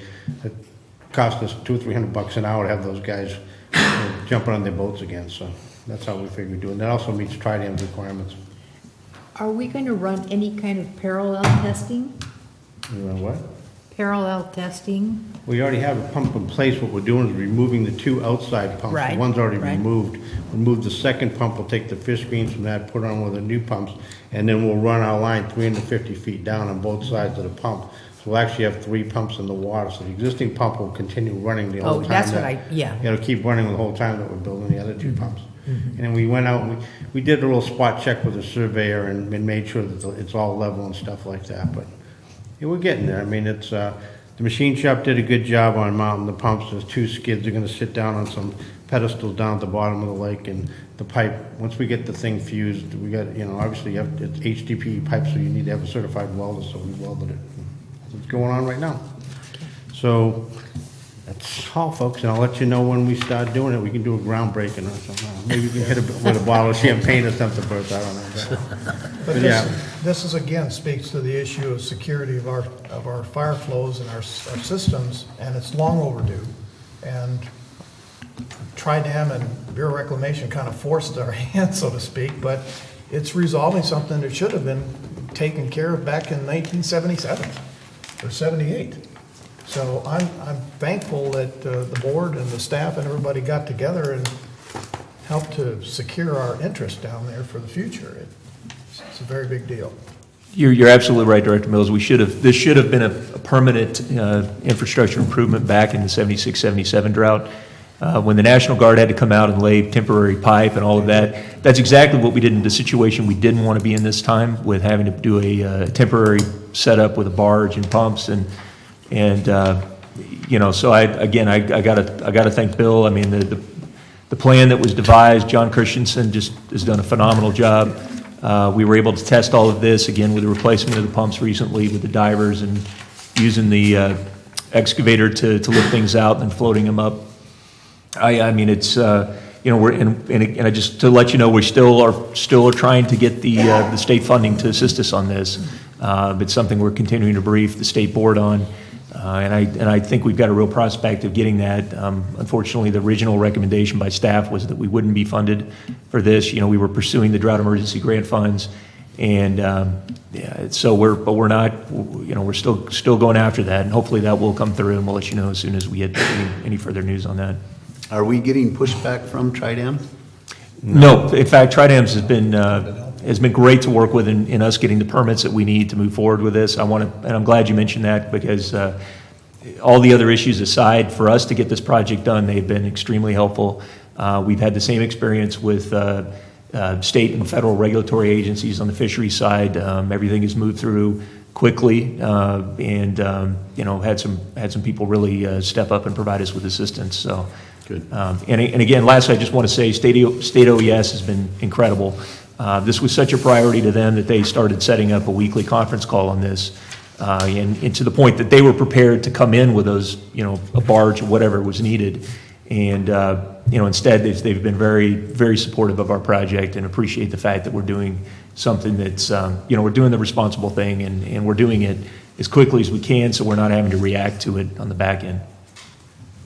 And I'd like to say that I appreciate the speed in which it's now coming, being accomplished. And Yeah. it was triggered by your ordering the pumps, and that was great. Yeah, with approval, of course. But I'm the gonna fact be- that you foresaw, not knowing, because it had to be a specially made pump. No, I switched it, but you know what it is, Bertha? I'm gonna be leaving soon, but I got a lot of charm, but so sometimes things happen a lot faster than what they normally do for a reason, because it's my finesse that usually gets stuff done in a lot of cases. Well, I think it's know time to go back hard to work, believe, Bill. but you know what it is? It's good. That's the only thing. Are you Donald Trump's running mate or what?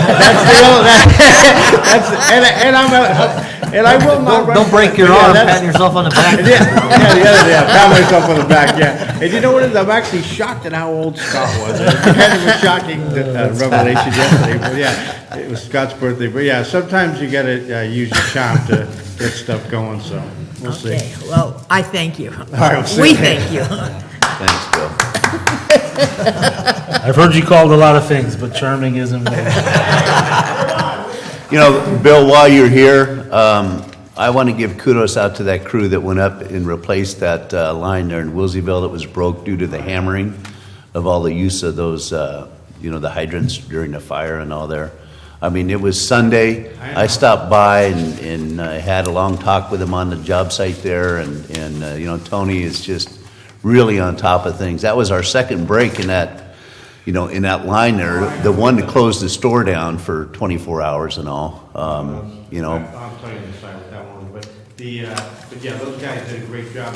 Tony called me Saturday night, and then we got all the crews together on Sunday. But that, you got a bunch of good guys out there. Yep. They step up to the plate. We brought people in from all over the district. Went up to West Point to fix that line. They was a kicker and stuff. They had to pour and stuff like that. So we got backhoes up there and stuff like that to work on. And it's important too because they were drawing water off our system up there too. So we needed to keep the line going for the fire support too. But yeah, I agree 100%. Tony does a great job up there. All the guys do a great job up there. They did a great. Tony was fantastic during the whole emergency. Of course, Tony was one of the main guys when we had the 602 tank fire too. So we've been through this a whole bunch of times. And we're not stupid. We're not going to drive through the flames and stuff like that. Yeah. Well, and also, they think we're big stars. We're not that big. That's what we know. and as I mentioned earlier too, what a difference a year makes and an aeration system makes on that. I mean, we've had no complaints, as far as water quality and all up there. So it's good. I mean, we're getting a lot of good. I'm receiving a lot of good compliments of CCWD and what we're doing up there, and that's good. I mean, we took one tank off on the rechlorinated through additional aeration. We did a whole bunch of stuff up there too. The drought is causing problems, water quality problems, statewide actually. We're having a little issue down in Jenny Lynn right now, but we'll get through it. I mean, we have the plan set up to handle stuff. But it's not just us. It's the entire state right now is having problems because of the conservation and because of the lack of water. There's nothing anybody can do about it. It's just you're going to deal with it. You got to treat it the best you possibly can and move on. As long as it's not a severe public health issue, then you got to do it. And that's kind of generally we're getting much higher turbidities than we normally do down there. We're mucking them out. We get a little bit of manganese right now, but when I first came here, we used to get 100 dirty water complaints a month, and we're lucky to get one a year now. So we're just dealing with it. We made modifications to the plant down there years ago, which I think I showed you. We're okay. Thanks, Bill. Well, thank you, Bill. And I think probably we should take a 5-minute break before.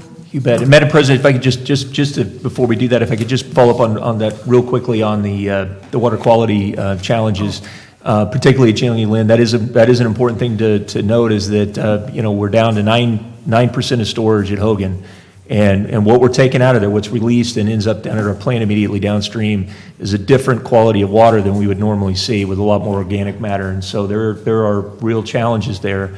And fingers crossed we get precipitation sooner than later so that we don't start seeing more effects of that. But that is something I know our people down there, including you, Bill, are having to spend a lot of time on. The other thing too is we got the HA5 under control, which is good, because that's when you go to organic, you know that. When you get a lot of organic material, you touch a little bit of chlorine in it, you get long detention time. We had HA5 down there a long time ago, but we're doing a little bit of flushing, turning the system over down there, which with the state's approval, obviously, because they don't want to have a water quality issue. But that's one of the side effects of the drought and the conservation measures. There's no turnover or any of these things out there. But like I said, there's blue-green algae problems statewide. There's all sorts of stuff going on out there right now. Taste and odor problems at quite a few districts out there, as far as I know. I'm talking to Greg Bonner, head of the state drought coordination, coming into the Kelly. So everybody's having problems, but we're doing a good job, and we'll make it through. Yeah, West Point actually came out pretty good. We had one sort of minor complaint, but it was at a dead end, and I think we would have gotten it anyway. I don't think we could have fixed that one. Okay, thank you, and we'll take 5, please, or 7. Once again, thank the board for their approval of the 2 resolutions, and now we're first class. Recognized. Question of water system, not going back to 1940 where they had a 4-inch spiral main maybe, or a 2-inch, and a fire engine that was a 37 Dodge or something rather that carried 100 gallons of water. One thing you might think about that I found when I went to the Open Hills Fire is we don't have it too much up here, but Oakland had all 3-inch outlets on their hydrants, and everybody coming in had 2.5-inch hose and fittings, which made one hell of a mess. The other thing is, if you have a rural area, that's preferable, you have preferable hydrants for filling tenders and engines. These guys coming from Los Gatos and Los Angeles and whatever strike teams know nothing of the area, and if there was a designated hydrant that they would know when they left the camp, this is the designated hydrant in your area, it'd probably be a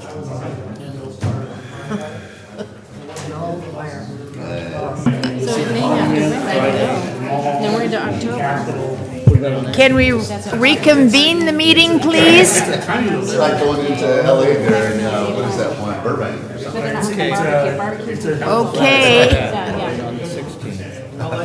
Okay, we're all coming back to listen to our capital repair and replacement program update, September 23rd, 2015. And this is being done by Charles Palmer, PE District Engineer.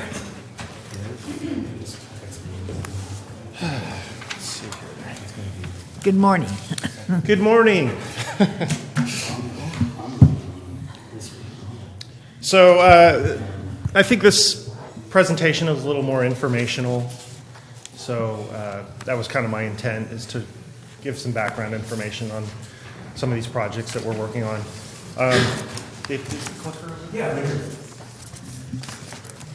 And as Charles said, we really want to get back the status of some of the projects that are underway, actually in construction, and some that will be in construction next summer in particular.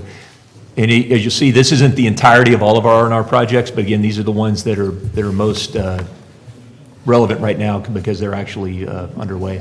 Yeah, and then what's not reflected in this is some of the grant projects that we're pursuing, which I think we're going to have a future agenda item on that. Is that right?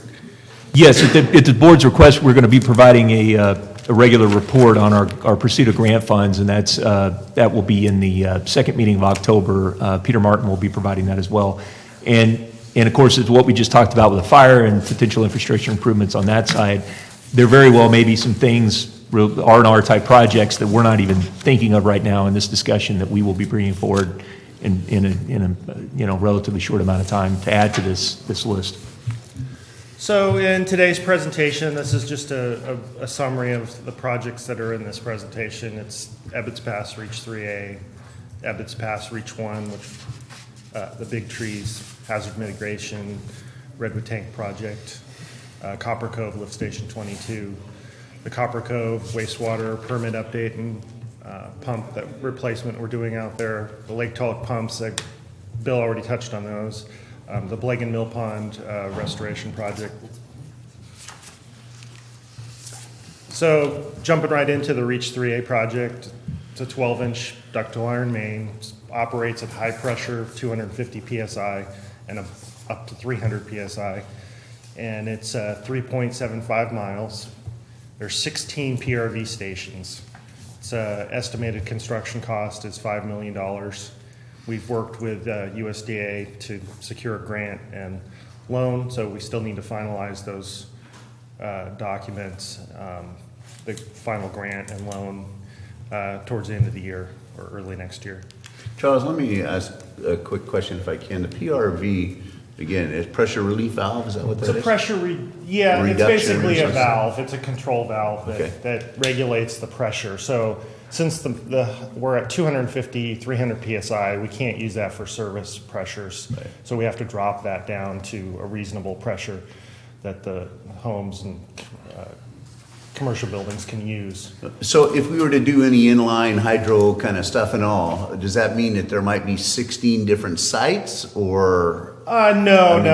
Really, you would probably try to identify a single site for that. Those kind of generation facilities are a little bit costly, so you want to really kind of focus in on if you were going to pursue that kind of thing, you'd want to look for an optimal site for that, and maybe somewhere where you're transferring the majority of your water You know, a lot of, so a large pressure drop and a lot of water flowing through that location to take advantage of any kind of cost, energy recovery, you know. Okay. Excuse me, 3.75 was what? Miles. Oh. That's the length of it. It seems longer than that. I mean, 20,000 feet, that's a lot, that's a long way. It's not short.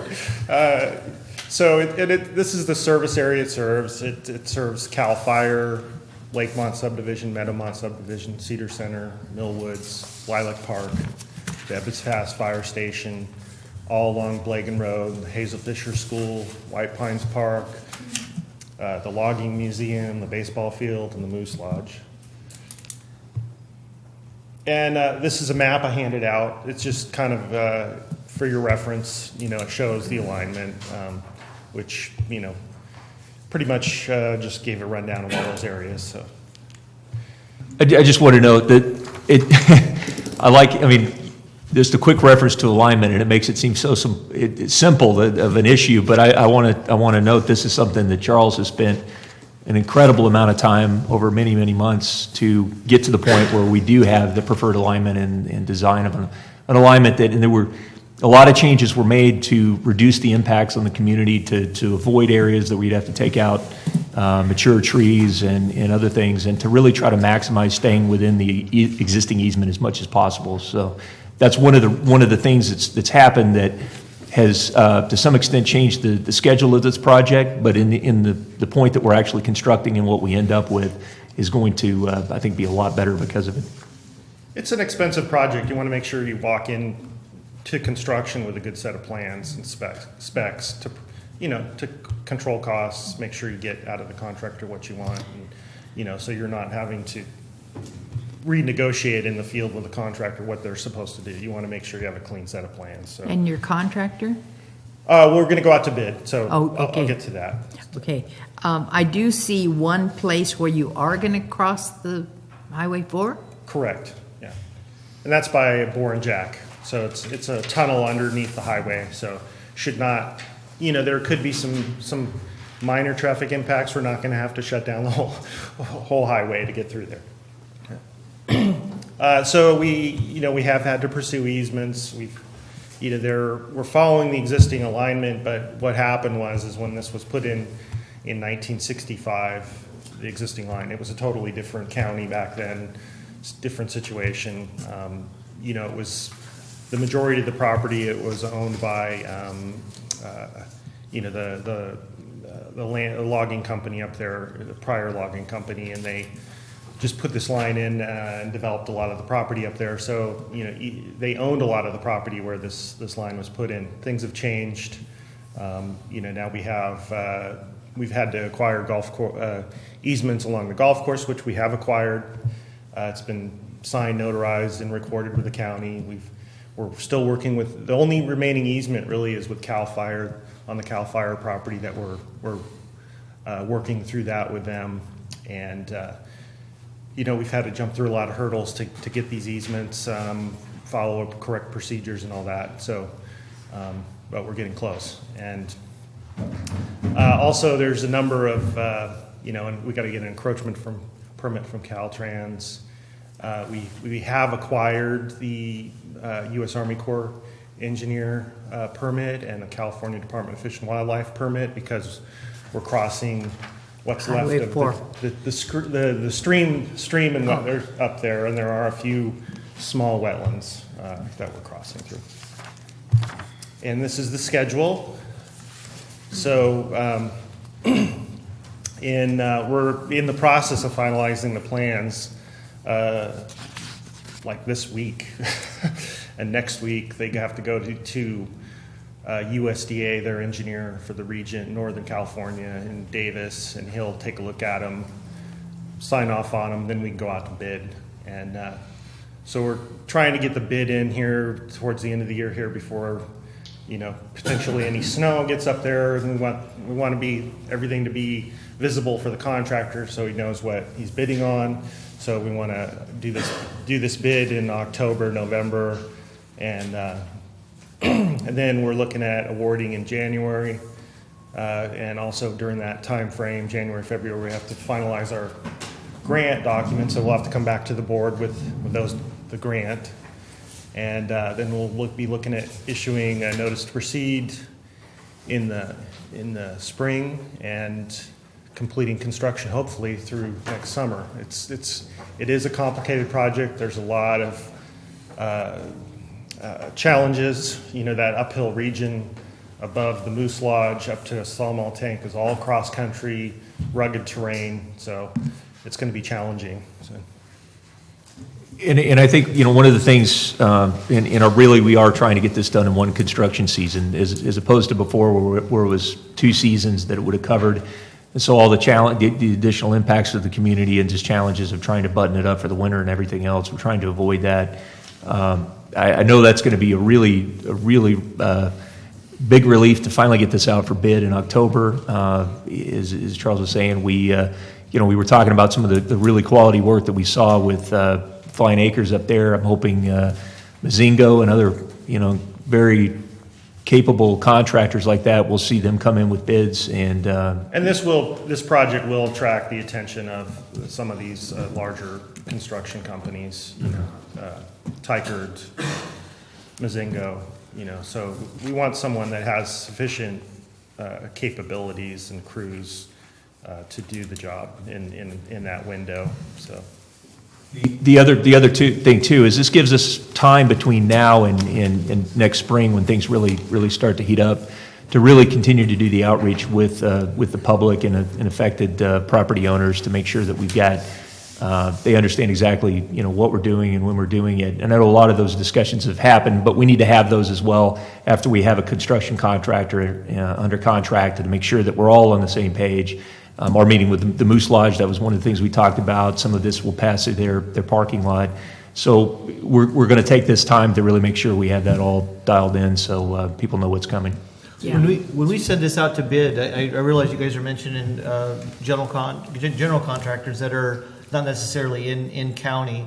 Is there any stipulation we can put in our contract or any agreement we can work out with that general contractor to use a certain percentage of subs from within the county?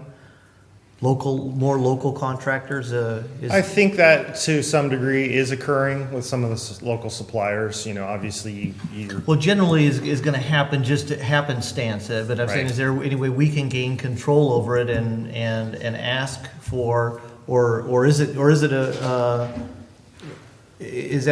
that cause the cost of the project to rise above a level, or would there be a way of accomplishing it in this project? These are huge projects. Mm-hmm. I think, Director Radaman, that I think what would constrain us from doing that are the federal requirements, the USDA requirements. One of the things we've had to do is all of the contract documents have been reviewed and approved by them, and they're things that had to be included on their behalf since they're partially funding this project. And one thing they want to promote is maximum competition for pricing. So we haven't researched that question, but I would suspect that's going to be something that would prevent us. Is very restrictive on the lowest bid period. It's one of the reasons that we chose not to use the USDA loan to finance this facility, because we really lost all control on that process. That was going to be my question. Does it have to be low bid? Okay.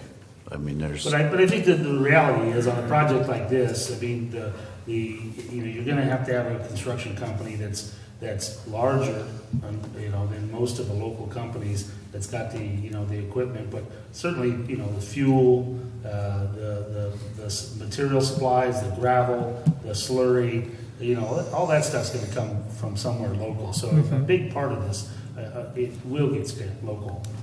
Whether the contractor resides locally or not. So the local economy will certainly be impacted. Well, be George Reed trucks or Sutton trucks, or then the gravel will come from a local gravel plant, just out of economics,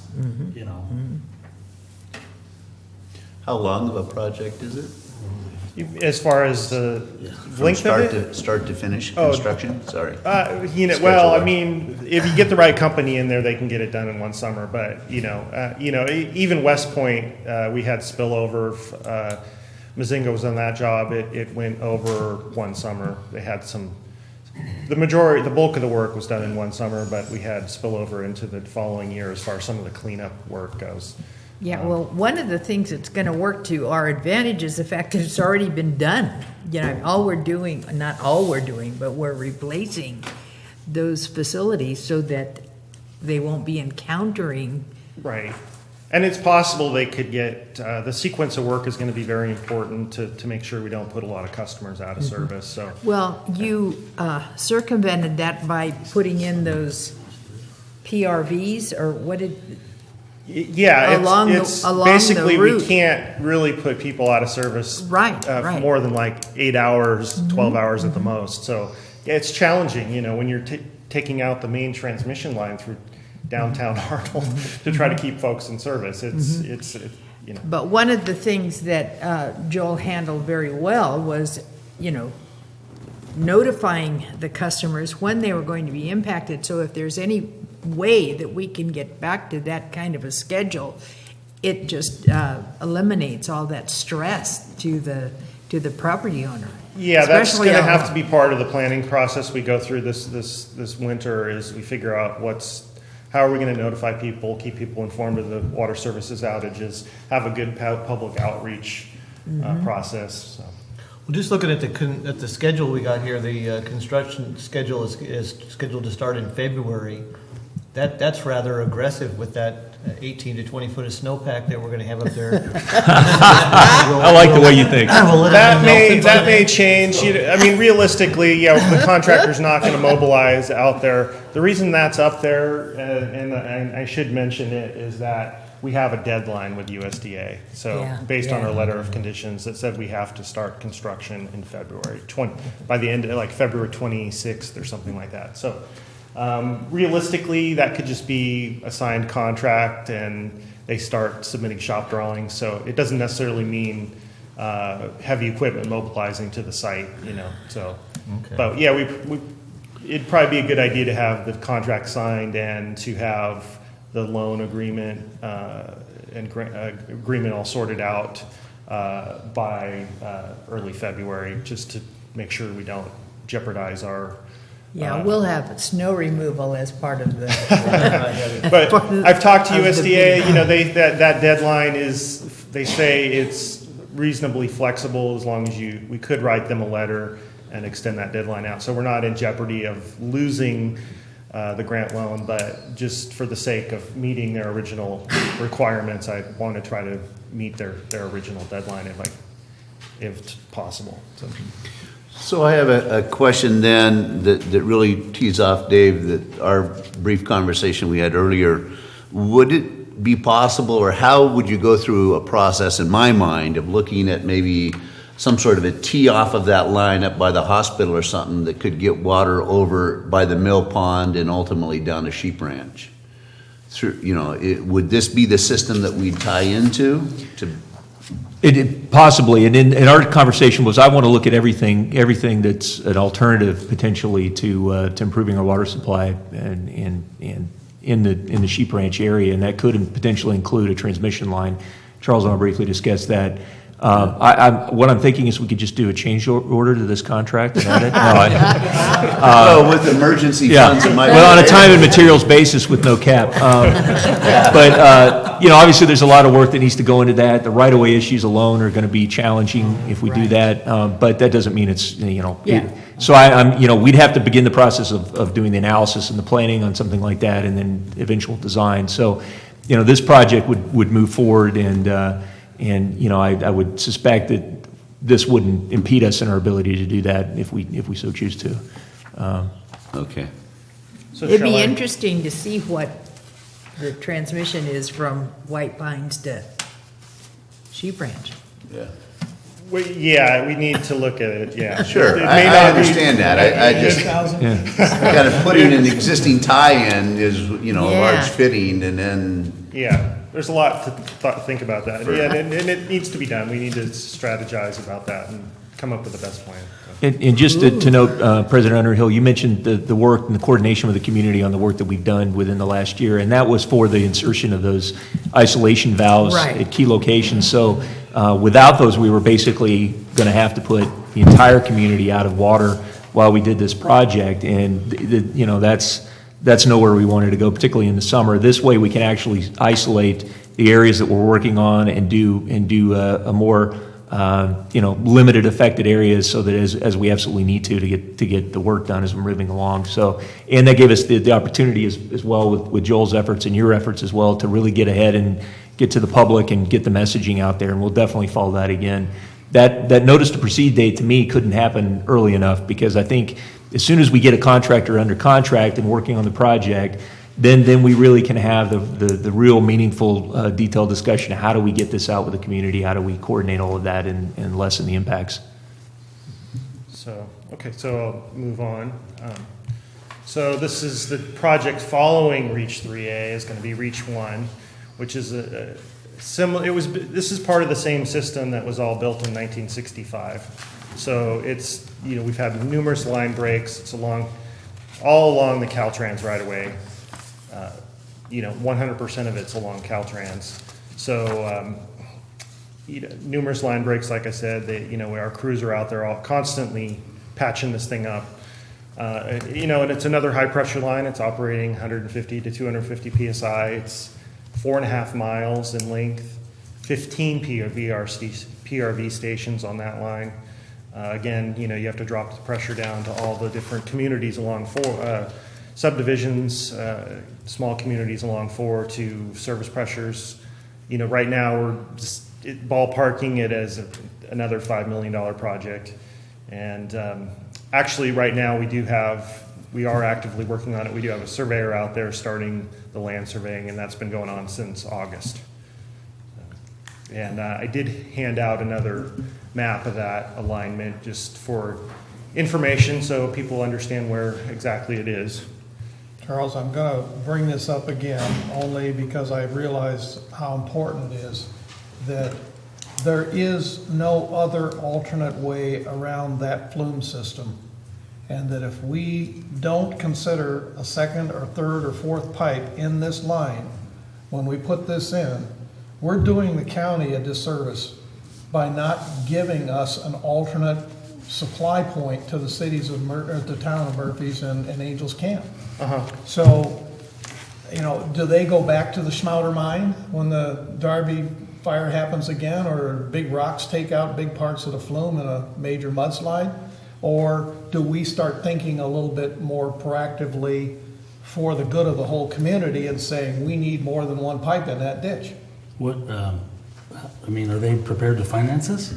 Well, that's what we need to have, the coordination with UWPA and with Murphy's and Angels Camp, and let them know that this is going to be something that's underway here very soon, and that they need to get something going if they're going to be wanting an alternative. Well, I remember the catastrophe that was, the after effect of the Darby fire to their water supply, and I'm not aware that they've done anything to correct that. That's the whole point. They haven't. Well, right, and I'm more than willing to help them, but it's something that our ratepayers wouldn't want to do on their own. No, I agree, and I think it's a point that we reach out to the City of Angels and to Union Public and let them be aware of what our plans are and how can they participate, how can they help to finance an alternate method. Yeah. Has this been discussed at the highway corridor meetings? Only briefly that I brought it up several times. Another great opportunity is a discussion. It might work into a good opportunity is to rejoin that JPA that's already in existence, and this would be which one? The one that CCWD used to be a part of until I got until we removed ourselves from it. Greatest decision of my career. You call it an extrication?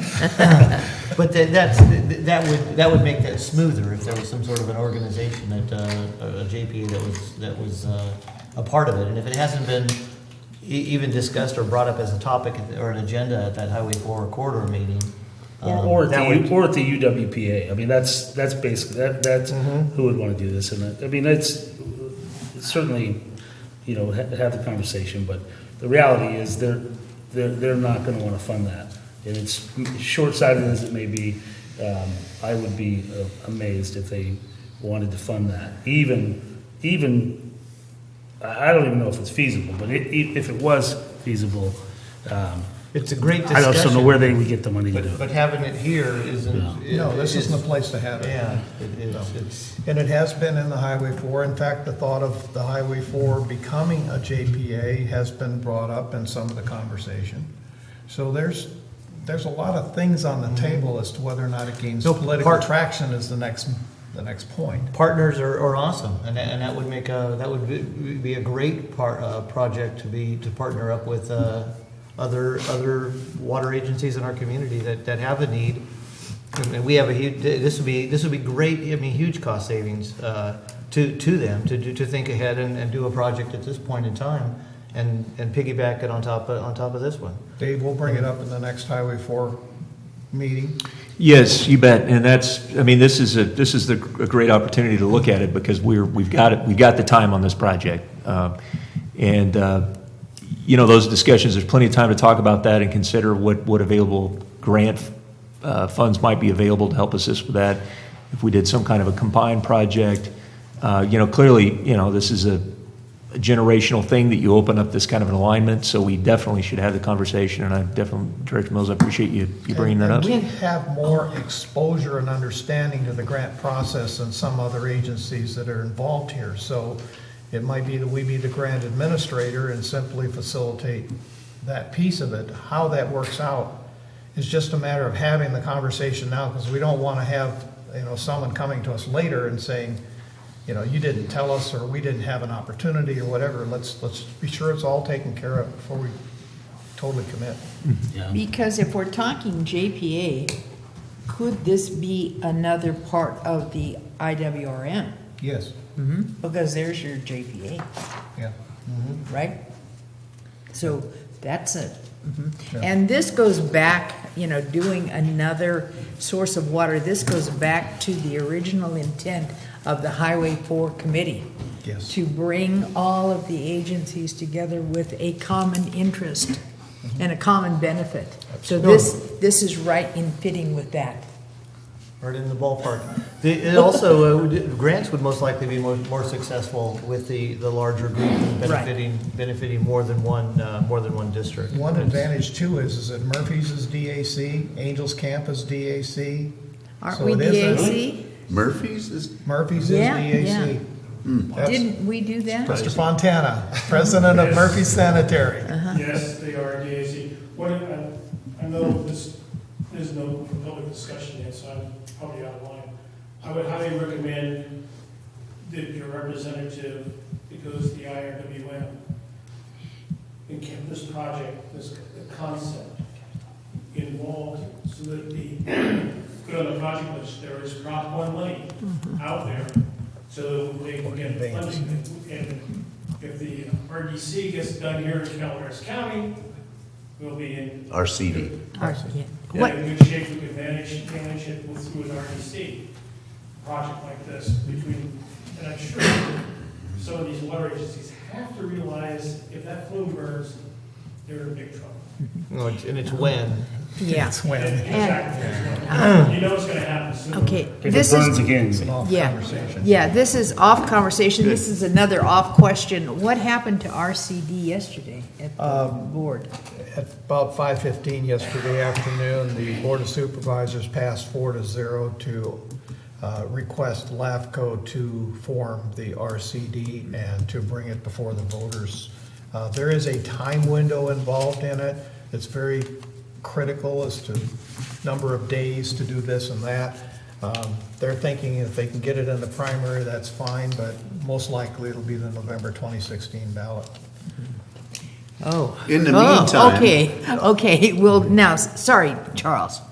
That's all right. I was gonna say, in the meantime, though, there's nothing to keep the Tuolumne RCD from providing that service that a local Calaveras RCD would, and plus the idea of creating an agreement that when the RCD locally is formed, that is a project that could be transferred over. Correct. Yeah. Correct. So we are, we've got the RCD, let's use them, let's talk with that representative Okay. off the Yeah. IRWM. Okay, all right.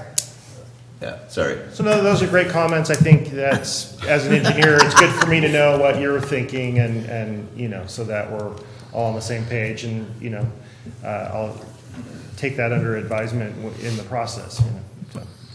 And just to mention on these two projects, 3A and 1 of the very important purposes of these projects is the conservation side of it. I mean, this is our highest water loss area. Up to 40% of our produced water is lost in our system. In large part, that's why we got the relief we did from the state board on the conservation requirements. But it's another important reason that we need to get these projects done. So, okay, I'll move on to the next project. This is the Big Trees Redwood Tank Wildfire Hazard Mitigation Project. This started when they had the fire down in Jenny Lynn, and we lost the Redwood Tank down there. So we spent several years pursuing funds for this. Finally, we're able to put together an application that FEMA Cal OES was found acceptable. We had done a couple iterations that got kicked back, and finally were able to get funding for it. We ended up getting a $1.16 million. The project is a $1.16 million project, and we got a 75% grant and a 25% cost share. So this will replace 2 Redwood tanks. One is 150,000 gallons and the other is 80,000 gallons. And there's also 1,000 feet of 8-inch pipe involved in the project. And this is one of the tanks. This is the 60K tank site. It's one of the original Redwood tanks there. It's about approaching 50 years old. And the new tank will go to the left of it. And this is situated actually in Big Tree State Park, just behind the Big Tree subdivision. This is the other tank that'll be replaced. This is the Tank 1 site that's in the Big Tree subdivision.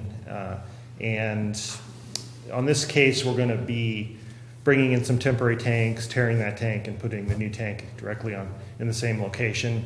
The new tanks, as the project is intended to provide fire-resistant protection, there'll be a glass-fused steel tank instead of the redwood. The problem with the redwood tanks is the roofs tend to catch on fire because there's no water up there.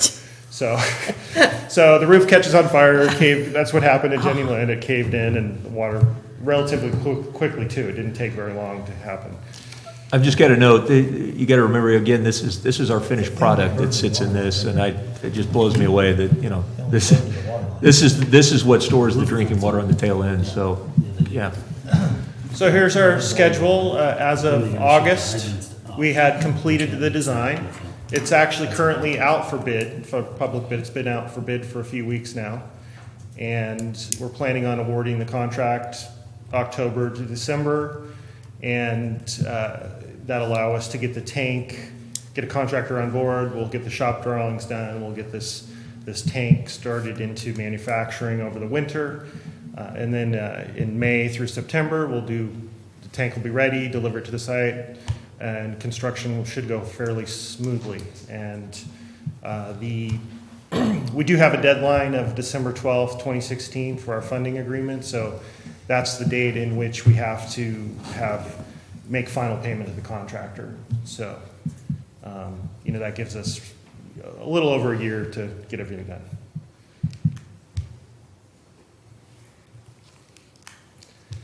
And on to the next project. This is the Copper Cove Lift Station 22 project. This project was, back when the housing boom was on and the housing bubble was on, we built the lower cross country lift station at that time. It was a $2 million project. So that lift station and this lift station are basically work together. So we had this really nice new lift station.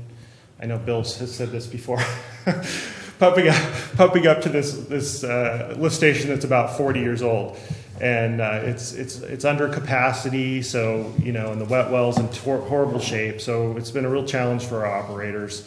The electrical systems are old. I think we, last summer we had an electrical spike that burned out a motor.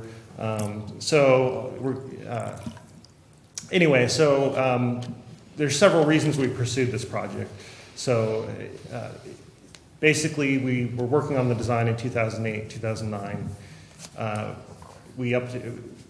Then because of the housing bubble, we didn't have the funds to pursue it. So this is one of the R&R projects. So with those funds available, we were able to complete the design June, September of last year. Went out for bid in October 2014. Came back with a contractor gave us a price of $1.2 million was the low bid, and we broke ground this year in April. And as of next month or in November, we'll be 100% complete, and station will be operational. And this is just some real quick information. Like I said, it's a 40-year-old pump station, the existing one, and it's got 40 horsepower pumps, 400 gallons a minute. The new one's 600 gallons a minute, and the wet well's about at least twice the size. So, and I have a few pictures. So this is maybe a month ago. This is that's the new wet well in the back there, and you don't see about another 5 feet of it below ground. So it's 10-foot diameter and about just under 20 feet tall. And this is about a week ago. This just shows our new electrical building there on the left. New backup generator, and the wet well's kind of back behind the generator and in front of the building. You can't really see it, but and then the old pump station's to the right there. So after we complete the new pump station, the old one will be demolished. And this is earlier this week. That's the motor control center going into the electrical building. And on to the next. Charles, before you get to Yeah, that, I just want to emphasize too, again, this project is critically important to protect our source water supply at Lake Tulloch. And if this facility doesn't function properly, doesn't have adequate storage, doesn't have backup power to keep it up and running, then we end up putting ourselves at extremely high risk of having a spillage into Tulloch. And that's nowhere we want to go. It violates all our permits. It's a public health and safety disaster. And again, that is our drinking water source. So, this one is big relief to see this one almost near completion at this point. Yeah, literally, this lift station just sits up on a ridge right above the old Black Creek branch that is now, part of Lake Tulloch. So, I mean, literally, if you have a spill, it just shoots straight down the hill into the lake. Charles, can you back up 2 slides? I can see. Okay. One more. There. What's amazing, because I've been to this site, is the amount of busy work that's underneath the gravel that you can't see. Right. It's amazing, the amount of piping and everything that's going on that just is required. And it's a lot of time. And not only that, but it has to be wrapped pipe. It's not just... Right, yeah, you want to make sure, when you put it underground that you properly wrap it so it lasts, at least another 40 years. You mean the old Calpico stuff, right? Right. Okay.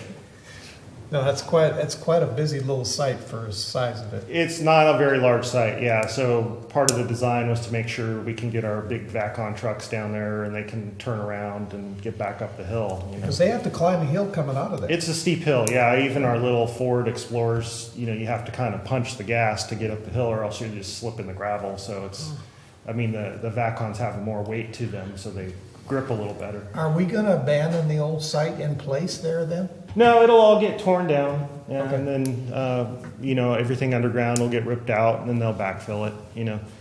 We originally were going to think about putting in an overflow tank at this site, and that was going to be the location of the overflow tank. So that could be a possibility in the future if we wanted an overflow tank for this site. There'll be a nice large open An alternative area for it. Yeah. And the contractor on that is C.C. Myers, the latest firm that of his company, and we've been extremely happy with the performance that they provided. Another one of those contractors. It'd be nice to see them bid additional jobs for us. And they're ahead of schedule. We are on schedule. We had a little problem with the electrical equipment. There was a little mix-up with, I guess the wrong electrical equipment got shipped to Tesco in Sacramento, so it had to go back, and that's kind of slowed things down a bit. But, they're still on we just wanted to get done before this winter, because you really don't want to be out there just in case it does happen to rain ever again, because there's a lot of, now they got all this SWIP requirements where you've got to keep, basically all the dust control. You don't want that all sediment and erosion going down the hill into the lake, so you got to control all that. You got time. Right. We did gain some time at the front end because there was initially the contractor anticipated having to do blasting because of hard rock, but that wasn't necessary. The massive excavator they used took care of it, so that's good. So I think we're still going to be just fine. So we'll move on to the Copper Cove wastewater permit update. This is a relatively complicated concept and project, so I'll try my best. But so basically we have an NPDES permit for our wastewater plant. And we want to get rid of this NPDES permit because it's onerous. The only reason it's needed really is because we're discharging effluent to these wetlands out around the Saddle Creek golf course. So this regional board can change the requirements of these permits. So over time, it can get more onerous and more difficult for us to meet those requirements. Of particular concern is nitrogen that's in the wastewater. You can't, it's very hard to remove from the wastewater. They don't want it going into, the creeks or natural environment, and it's extremely expensive to remove it. So our concept is just to change our permit so we're not discharging to a natural water body. And so basically, in order to do that, we have to supply these wetlands, because these are mitigation wetlands. When Saddle Creek built their subdivision, they put in these mitigation wetlands for all the other wetlands that they were damaging in the process. So to keep these wetlands healthy and functioning, we're going to have to provide them with some kind of water source. So, and basically that's raw water. So, and then out of that, we'll eliminate our NPDES permit. We'll update our waste discharge requirements, which is pretty much all our wastewater plants. Every 20 years, 20 years, you update your waste discharge requirements. And then there's another general irrigation order for this reclaimed effluent that we'll use that instead of the NPDES permit, and we'll discharge to the golf course with that.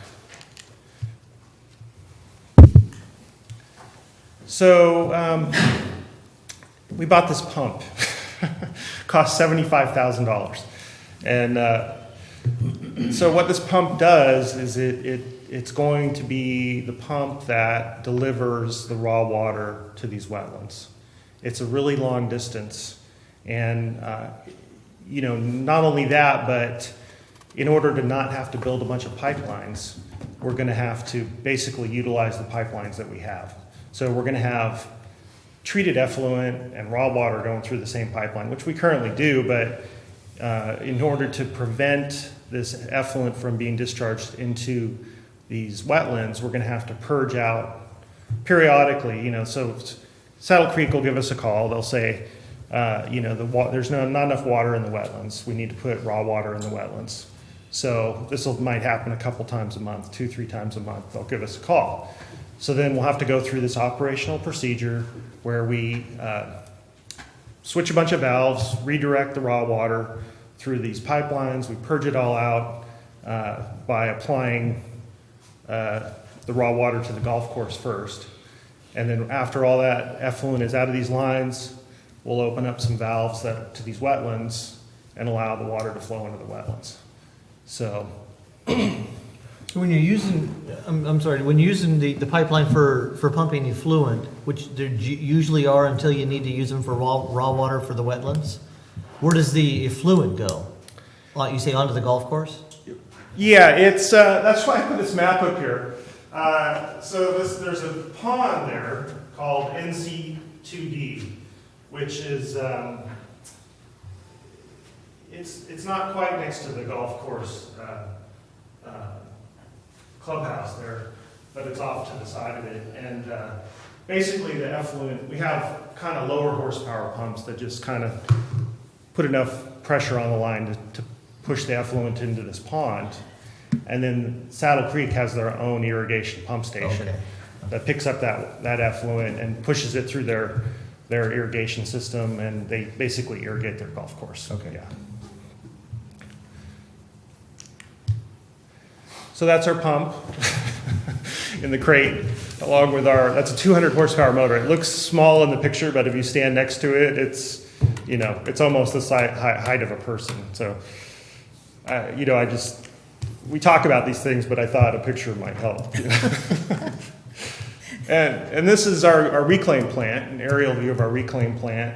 So off to the left there on the bottom, that's basically the building there is where our filter's at. So the wastewater gets filtered, flows downhill into that tank, and then from there it gets pumped out. There's in front of the tank there's some pumps that pump it to the golf course pond. So we're going to add in another pump, the 200 horsepower pump, and it'll be right in that location there. And so that's, I don't know if you have I just, before you conclude that one, I just got to say that this one, really appreciate what Bill brought to the table on this and working directly with the regional board staff in finding this pathway for us so that we didn't have to continue to operate with that NPDES permit. And we were at a point where we were basically going to have to do some extremely expensive improvements to the wastewater plant if we were going to maintain compliance. And while this is expensive, it's not nearly as expensive as what we would have experienced. And the fact that if we can get to the general order permit as well, we can reduce our ongoing cost. Less sampling requirements. It's just, and really, we're one of the few agencies in the entire state that even operate under under these general order permits. Bill was one that really went out and made this happen. Should we invite Bill back to tell us? He's so charming. I don't know that we could take any more of him right now, but in any event, I just want to say that's one of the things. Getting that general order permit in place is one of the things that he is prioritizing on before he's departing. When is that expected completion? The expected completion on it's my understanding before the end of the year. There's a lot to it. Don't hold me to it. Just well, and I say by the end of the year. The reality is this requires an action of the regional board, Water Quality Control Board, so they'll have to agendize it and take action on it. But I think everything on our end can be done by the end of the year, is my understanding. And then, because.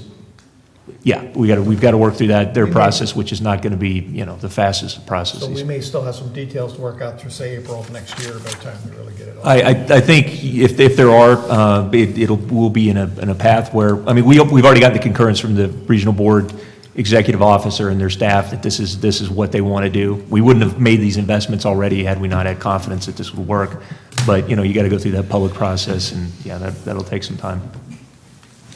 Who's going to pay for the electricity then to fill Saddle Creek's mitigated wetlands that they're required to fill under their permit to build their golf course?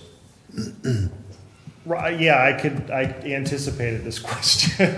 Believe me, I've thought about the same thing. It's costly to do this in terms of electricity. Yeah, so it's not something, unfortunately, it's something we want to make sure that we work out our agreement with Saddle Creek on how this is going to be used, because we don't want it to be their preferred method of getting water from us is using the higher pressure pump. We would like to continue to operate more so in the way we have in the past, where they use their own irrigation system the majority of the time.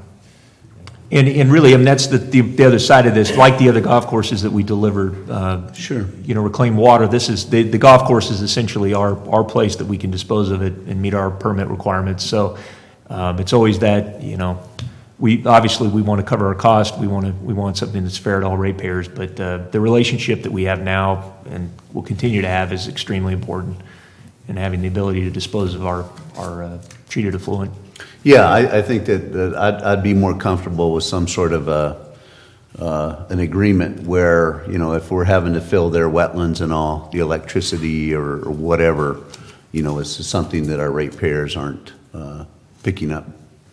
Yeah, certainly changing the permit, eliminating the NPDS permit changes the relationship. It's a different operational plan. So There's no doubt we're receiving significant benefit, by being able to dispose of our wastewater. There's no question there, but it keeps their areas green and playable and all And too. that So gives it a they're benefit too. yeah, It's a yeah. partner. So that's why the issue of the electricity and mitigated wetlands that they're required to maintain, I think is important to address. Thank you. Okay, getting close to the end here. This is the next project. This is the White Pines Blake and Mill Pond project that's currently in planning. We have to comply with the California Environmental Quality Act. We've already done initial studies for biological resources, in the process of completing the initial study for cultural historical resources. It used to be an old mill site, so there's a little concern about, any remnants of that facility. And anywhere in Calahurst County, there's potential for cultural resources. So I know that the Section 1600 permit and the Section 404 permit with the Army Corps have been submitted and are being processed. We've negotiated or have reached a tentative agreement with SPI about potentially disposing of some of this material that we're going to remove from the pond on their property. They just have asked us to take a look at the sediments, make sure they're not contaminated with something. SBI's worked with us really well on this project, in particular Tim Tate. Tim lost his home in a fire, which is very disappointing. So, anything we could do to, shoot them a quick email, especially Tim, that would be great. I'd really appreciate that. I've done that personally, but I think if the district could do that as well, that'd be super. Thanks for mentioning that, Director Stange. I wanted to mention that about Tim and the leadership they provided on cutting those fuel breaks miles and miles. I think I heard 100 miles of fuel break they cut. Just thinking of that protection for the Highway 4 corridor and the help for us as well in our assets is incredible. Time. How much longer? On the mill pond? Well, there's a lot, it's... Because we've been saying this for quite a while. Right, well, Go back to the list of all the regulatory. This is the. Okay, because the permits are a big deal. The permits are a big deal. Okay, the 400 and the 404 and the 1600. Right. Well, and I hate to bring up a sore issue, but there's going to be some mitigation involved. We're going to have to basically, for they see this as a wetlands and habitat, so we're going to have to replace that someplace. And so that's going to complicate things because we have to figure out where is that, what exactly is the mitigation. We've talked about using some property up at the West Point wastewater plant as potential mitigation. That would be great if they would accept that and there wasn't this additional cost involved. Another way you can mitigate things is by paying money. They contributing to a mitigation bank, and it's very expensive. So I like the West Point idea. Yeah. Well, this is an issue in my mind that needs to be pushed to the very top within the state and say this is a water supply, and your mitigation requirements are too onerous. And come on, let's get something reasonable here. And listen to me talk. So there's a lot of negotiation that still needs to be done with the California Department of Fish and Wildlife and with the Army Corps about, okay, what is the mitigation? on this. Yeah, we're not paving it and putting in a shopping center, for Christ's sake. It is interesting to note, though, that, I think all of that hashed area is supposed to be blue, and you can see it's green. So, it's a shame we're at this point. I mean, it never should have been allowed to get to this point, and we're having to try to clean it up. Yeah. I know it's hard to see this figure, but I'm not sure if you've seen any other figure on this yet. And so I just kind of threw this out there. But basically on the right is it's coming downhill off this SPI property, San Antonio Creek is. And kind of on the right there, you see this, that's a spillway coming across, and to the right is a proposed retention basin area that's intended to be a maintenance area where you catch the sediment and can remove it on a regular basis so it doesn't choke up the rest of the pond in the future. And so the center is, like Dave said, center is supposed to be blue, not green. And but around the fringes, you'd still have what the biologist is calling fresh emergent wetlands, and then you'd have a riparian area around the perimeter as well. So there is a component where, some of the habitat is maintained. And this was just about the Lake Tulloch. So much for Blagan. I think Bill kind of covered this. This is just basically kind of showing what's going on with the pumps. They're basically dropping the pumps 50 feet and then moving them 140 feet out. So right now we're kind of up on the ridge above what used to be the Black Creek channel, and so what they're doing is they're basically extending the pumps down all the way to where the channel is, so the pumps will be down at the bottom of the channel now. So. Charles, just one last thing on the Blagan Mill Pond. I think it's really important to remember that this represents, the restoration would represent a 2-year water supply for Sheep Ranch community. Right. To have that 25 acre feet back in storage again. So that's why, it may be a difficult process, but we're not going to give up on it. Just too important. So that's all. Thank you. Good job. Thank you. Thanks, Charles. And is there, I guess, public comment? Would that be appropriate? Well, this was Bertha? discussion. Do we have any? Oh.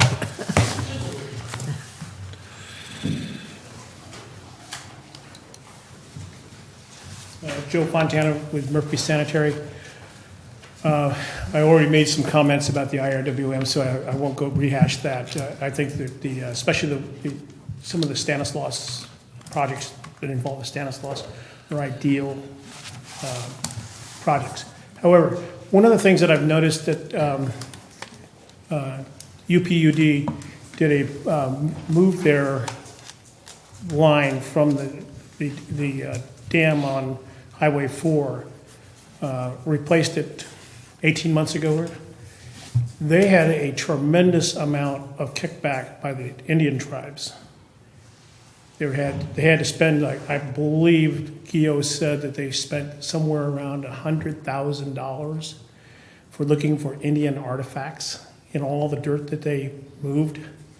Don't know if this will pertain to your Highway 4 because it's on the state property. Evidently there's some, and I don't understand it, but there are some rules within so many feet of a state right-of-way that if there was tribal action in that area, that they have to go to the tribes and look for artifacts. So I would suggest that be investigated before you go, get really involved in it. So that was just the only thing I had. Thanks. By the way, the archival boxes that they have to buy, we've gone through that too, haven't we, Charles? Buying those archival boxes. They're about the size of a shoebox. And what is that in regard? Well, if they find artifacts. Oh yeah, we have a very good relationship with the local Miwok tribe, and they've been very cooperative. We involve them on all our projects. They're, as far as costs go, it's not a great cost, and pretty much if it's in a Caltrans right away, you're going to have to do it anyway. So you might as well just start up front with that understanding. you know, so. And that's fortunate that we do have that good relationship. That's not always the case with some of the other agencies, so they in essence pay the price for lack of a good relationship. Yeah, you just want to involve them, you know, reach out to them, you know, and pretty much the state requires it these days, so if it's on their property. Thank you. Okay, thank you, Charles. Years ago, we found 3 Indians. Madam President, Jeff just had some additional items on the financial side that he wanted to add to this conversation. Oh, really? 300 grand. You saw the fun stuff. Now I get to do the dry stuff. Oh, God. Oh, the finances. Yes, exactly. What is that on the agenda? That's up to John. Yeah. Oh, God, let's take a break. What the hell are we at?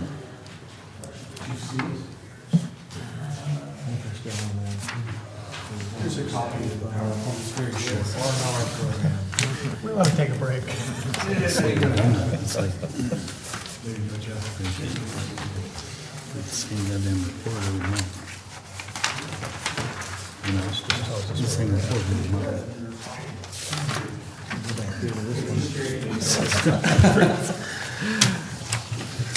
I know it's been a long meeting, so I'll try to make this short. Charles did a fantastic job of explaining the projects, and a number of those projects you've been familiar with. It's been included in our 2015-16 CIP budget, but I just kind of want to go over some of the funding for those projects and where we are on our capital R&R programs through August 31, 2015 of this year. As he mentioned, on the wastewater side, Lift Station 22, the reclaim permit, one of the projects that's looking out in the future that's part of the budget, but it's going to be for a future year, is the Lift Station 8, Copper Cove Lift Station 8, 12, and 13 bypass. That's the one that goes around Lake Tulloch that we need to relocate. And then lift station renovations. This is something that we're going to have to do each and every year. As Charles mentioned on Lift Station 22, which is a large project, we have smaller projects, and especially with our focus on safety and working with the JPIA on risk assessments, arc flash is becoming a big issue on a number of these lift stations. So there's a lot of ongoing work that we're going to have to do each and every year on lift station modification and upgrades. And then also in the future, we're looking at the Arnold Wastewater Treatment Plant permit update and disposal field improvements. These are projects that, and I know it's kind of small, you can see here, but this is what you adopted in the budget for this fiscal year. There was also some capacity fee updates that are not funded by R&R, but those are other projects what we're taking a look at, and I think that's something that Director Davidson has asked us to really take a look at here. But if you can, I know it's small, but the key here is, except for some financing on the expansion funds for the capacity fees and the Douglas Flat Vallecito Storage Pond project, which is being modified, all the other funding from these projects comes from the R&R fund. And it's critical to understand that this is one of our few sources of revenues. We try to get grants whenever possible, but when we're doing updates and renovations to our existing system, it's very difficult to get funding unless you're in a DAC, and when we're talking about Copper Cove and La Contenta, we do not qualify.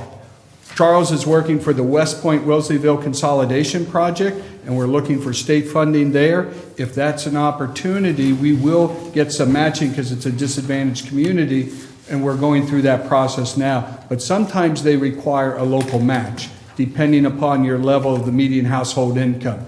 We're hoping to get 100% principal forgiveness, but there may have to be a loan or a match in terms of maybe 25% of the cost of that project. And the project, I believe, is about $4.5 million. So that would require about $1 million out of our pocket. The only place we have those available funds would be the capital R&R program. So we have a lot of competing needs on the wastewater side. And I think just to follow up on that, Jeff, I mean, one of the real challenges for us would be if we don't continue to have the access to the funding for these projects, we're going to end up driving up our O&M costs and having to continue to maintain facilities like what we're seeing with Reach 1 and 3A, where our crews are having to deal with a lot of breaks that are going to drive up our costs that we would then take from other areas of the budget, like water rights and other things that we want to fund. So, that's the other part of the equation that we really have to think about. I mean, there are other consequences to the budget, and having this funding is incredibly important for us to be able to continue to maintain our own budget. Currently, the City of Angels Camp and Calaveras County are working on the next round of the community development block grants. Have we looked at that as being also an option? Not that I'm aware of. I know there's some restrictions on CDBG. Yes. Right. I'm going to have to apologize here, and with everything else going on, I pasted the wrong cash flow here. This is water. But just to let you know, we get about $1 million a year in funding for wastewater through the Capital R&R program. And that particular program, when I do revenue projections, we get 1.1 million. It's going to be the same format. And again, I apologize. This is my fault. When I created these slides, I posted both the water and on both the wastewater and the water side cash flow. But if in looking at this fund year to date on wastewater, when I go through fiscal year 14-15, we have spent approximately $780,000 on projects. That includes the Copper Cove lift station, reclaim permit, and Poker Flats lift station 9, 10, and 11 in the capital program. We have brought in, remember we had the loan, $2.3 million, plus revenue. And as I go through in the prior reports, I always show you what our fund balance is, how much money we have available for projects. At the end of fiscal year 2014-15, June 30th of last year, we had about $2.3 million, a little less, $2,285,000 left in our capital R&R sewer program. If you take away that $2.3 million loan, we would have been in the hole. And we have not yet funded the entire project for Copper Cove lift station, because just last year we only spent $745,000. That's a $1.2 million project plus addition, just through Myers and Sons. So that capital loan is real critical to us. And one of the questions that came up I believe it's in the Finance Committee, I can't remember if it's President Underhill or Director Mills, you asked the cost of that loan. How much has it cost us? Because we took it out fairly early. We got good rates at that time. And yes, some of the projects were delayed, but in that particular loan, all we're doing for the first several years is making interest payments because of the way we had to have debt coverage and it was structured. Water had principal and interest, wastewater had interest only. That's how the bank had to structure it to get our 1.25 debt coverage ratio, because our sewer revenues just aren't adequate to do that. Right. So we have paid out in interest earnings on the sewer loan $42,000. Our interest earnings for that particular fund are $41,000. So we're doing pretty good on that, on the interest loan. It's even better on the water side. Is that per year? That's 14-15. For the year? For the year.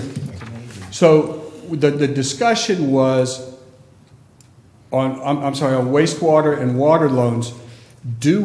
Was it economically responsible to make those loans at the time? And we're making interest payments on those loans during this time frame. In looking at this, it's a kind of a wash on the wastewater side. On the water side, we come out ahead because we're actually earning significantly more interest than we are paying in interest, just the way the loans have been set up. Well, but that's just a financial. That's the financial side, yeah. I mean, the reality is we've been able to take advantage of a construction market and push some of these projects forward where there's still highly competitive bids, where we have people like C.C. Myers doing projects down in Copper Cove, where if we didn't have that financing structure, we would have had to delay these projects for several years, and you can't, and what would have happened if a spill had occurred, in that period of time. So I mean, those are the decisions that are the reason that I voted for those loans, was because I thought we were taking advantage. I believe we were saving money, and we're certainly going to have a more reliable system sooner because we did. And you're right, we would not have been able to complete this lift station 22 without the loan. It would not have happened at this particular time because we're only pulling in a net of about $750,000 a year on the wastewater side through the through the revenues that we receive, less our principal and interest payments on the loan. And we were able to take advantage of a significantly good bid through Myers & Son, because I believe when they started looking at this project, they were looking at a $1.7 million project. It's come in under bid because we were able to take advantage of the construction market, just as Director Davidson was saying. And Jeff, you're pointing this out, I'm pretty sure, to show the fact that by taking the loans early and having the money sitting there is not hurting us financially. That's one of the things, because there's been some questions as to what is the cost of the loan? What is it costing us for it sitting there? Well, we've been making money off that principal, big part of our investments. That fund earns interest. In the case of the wastewater fund, it earned a little over $41,000, but our interest payments on the loan were a little over $42,000. So the rates we were able to receive were significantly low at the time. The availability of cash made us able to proceed with projects. And the cost of the project is much, much cheaper then than it's going to be now or later. I believe Charles was pleasantly surprised when Myers & Son came in at their bid on that project. Absolutely. So in terms of funding for wastewater projects, once we get through this project here, Lift Station 22, the next project that's in line is going to be starting to look at the bypass for the wastewater side. Well, we got to get the reclaim permit. That's an ongoing project. Cleaned up. Yeah. Then yes. Because that bypass project is also a risk factor. I mean, the current pipeline is a risk factor to us. The way we're looking at anticipating the costs on that bypass is additional R&R money. That is our only source of money when we're looking at that project. And it's the scope that we had was about $1.4 million for the project. That'll take us almost 2 years worth of accumulating revenue to be able to pay for it. So with the reclaim permit coming in cheaper than what we anticipated, we're hoping we could have some revenue available, funds available after the end of 15-16, and the availability of funds, the revenues we collect this year and the beginning of next year, that should be able to, if planning goes ahead, we should be able to do that as far as funds availability in fiscal year 16-17. Once we finish up. So cash flow is more of a significant issue on the wastewater side because we just don't generate a significant amount of money. And then Charles has also have these lift station upgrades that we have to deal with. I mentioned the arc flash and other upgrades safety issues that we have to address. And on that one, on the bypass, and again, I know the board's very aware, but just to note again, that right now we have a sewer line that's in the lake, and the lake bed under the water.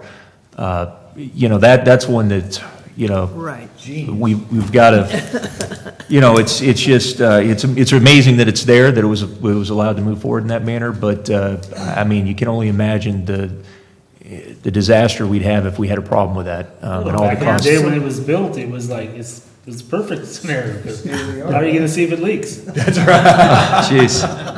So I would just, you know, in thinking about the cash flow and the rates, and I know, and I get it, I do get it that this is a constant issue for our customers to have to deal with the rates, but, you know, man, we've got to get this project done. I mean, this is one we can't let sit and languish. It's been far too long.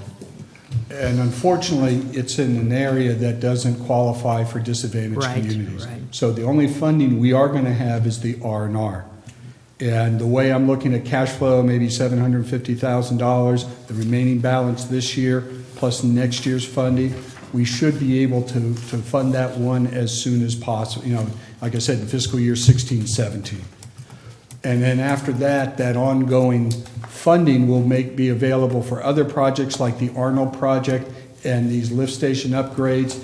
It may also need to be available to pay for any match for the West Point Wilseyville project. And that match could be upwards to $1 million. Aside. Yeah. Yeah, I've What- stood at the lift station there.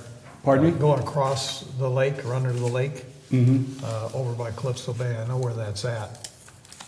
It's not a very long run, but at the same time, it's precarious at best, just to even have it there, considering the boat traffic and how close that is to the surface. And it's just amazing it hasn't been a problem before.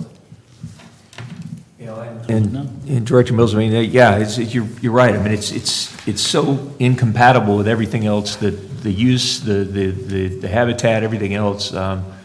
I mean, it's our drinking water source. We've got to protect it. So, Which is just downstream, by the way. yeah, that's right. And the reality is, you know, if we did have a spill, that's a liability for the whole district. So I know sometimes it's hard for other areas, customers in other areas of the district to understand why they would be asked to pay for this. But again, that's a cost that we would all be bearing, and liability. Yes, sir. Well, and I'm hopeful because of the severe disadvantaged communities in West Point and Wilseyville that we could get 100%, you know, debt kind of forgiveness. But Right. I don't, we'll see how that shakes out. They also look at your revenues available for the sewer fund, and that would include property tax revenues, our rate revenues, what funding is available. They look at your expenses over the years, because you have to give them financial statements. Similar to what we did in Douglas Flat Vallecito, similar to what we did in other projects. I'm fairly confident we'll get at least 75%, but as we've noticed, sometimes the state has their own certain guidelines, and sometimes when you follow them, it doesn't always come out in your favor. It's a challenge at times, Director Strange, honestly. Yeah. You know, you see the guidelines and you think you're going to get this, and then all of a sudden it comes back a different number. Yeah. But we have had success there. I think we also need to recognize that we get some projects that may not be in disadvantaged communities that still need to get done. One of the things I hope that we can start to accumulate, I've been hearing that, you know, in my area, we're having, you know, significant increase in leaks, and we don't really have adequate manpower to get these in a timely manner, and so I'm concerned about that. But, you know, don't leave out the Jenny Lind water treatment main line there, because, you know, it's something we need to consider. If we're spending so much manpower out there, you know, every day correcting these leaks, that's got to push us up on the list of getting projects also. So, Thank you for the segue, for the lead-in, because I'm going to go on to water. And Charles went through the Ebbets Pass Reach 3A, Redwood Tank. We also have our tank management program where we're cleaning and upgrading and sometimes having to do significant replacement of tanks. The Reach 1, which we talked about, the Lake Tulloch drought emergency. But the next one is the Jenny Lind AB transmission line, which Director Davidson alluded to. But even more importantly than that is the leaks he referred to. I was talking to Randy Scheid, who works in that general area, and they do leak repair. He said they basically doubled the amount of leak repairs that they've had to deal with this year. And it could be related to drought. And I was talking to Peter Martin, our water resources manager, programs manager. He says he's conversations with Amador, they're experiencing a lot more leaks this year too, because when the groundwater settles, the ground drops. And we're experiencing a number of leaks in that regard. Plus our pipelines are getting older. So in addition to our main transmission lines, there comes a point where also we're going to have to replace the smaller lines as well. And that's where we have these breaks. And instead of what we're looking at is to be proactive and find out where we're having these breaks. And maybe it's worthwhile to come in and instead of repairing breaks, numerous breaks on a section, just find a time to replace the whole section. So we don't put people out of water on a continuous basis. And it's cheaper in the long run. And you have newer water lines, less maintenance costs. We're being proactive. So in addition to the large projects you're looking at here having to fund, we're also, remember, going to have to start funding these smaller projects in these communities where the pipelines, the distribution system, and service lines are much older, either down the hill or even up the hill. Yeah. Well, I'm also concerned with staffing. I mean, I think that, the one thing that was left out of the R&R and the rate increase was increasing staffing. Mm-hmm. And I think particularly now in the field, we've been talking about new projects and all these things that we've wanted to do all day long, but it takes people to do that. Yes. And right now, the funding, I don't believe that we're adequately funded for staffing. So I just think that the board needs to recognize that, we may have a wish list, but we probably need people. I think without question, we need field staff and maybe even office staff to accomplish this. And so we may have to take a look at that. We're going to have to take a look at that soon. Especially as it relates to water. I mean, more leaks means less reliability. Mm-hmm. And again, if we can target those as the fire or emergency water needs and reliability. Well, plus the conservation part of it. I mean, sure. But my point is that, maybe within your district, and as I've done in mine, and just trying to identify potentially those projects as federal monies may come available to replace those lines. Right. Under, again, as we talked about, this fire opportunity, right. Post-fire opportunity. Yeah. What Director Davidson also made comment was conservation. Yeah. When we put in the West Point transmission main and pump and storage project a few years back, we used state money, federal money, and local money. Bill was telling me that our production numbers in the West Point water treatment plant dropped by 25% because of the fewer leaks. And that was both the tank and the transmission line had severe leakage problems. We have leakage, as Charles referred to, up in the Ebbets Pass area, reach 1 and 3A. And we're going to the state is going to continue to mandate water conservation even when the drought ends. That, in my mind, that's their long-range plan to deal with future population growth. We have to make sure that our system is tight and saving as much water as possible and eliminating some of these leaks. Now, one of the issues we're having in the field is when you do respond to these leaks, like Randy and his crew, you have to have adequate staff in that crew to repair that leaks, because you're going to need people who are in there digging up, repairing it, but you also need the proper number of flagmen for safety concerns. And that's where the struggle is right now. So Director Davidson made a very good point.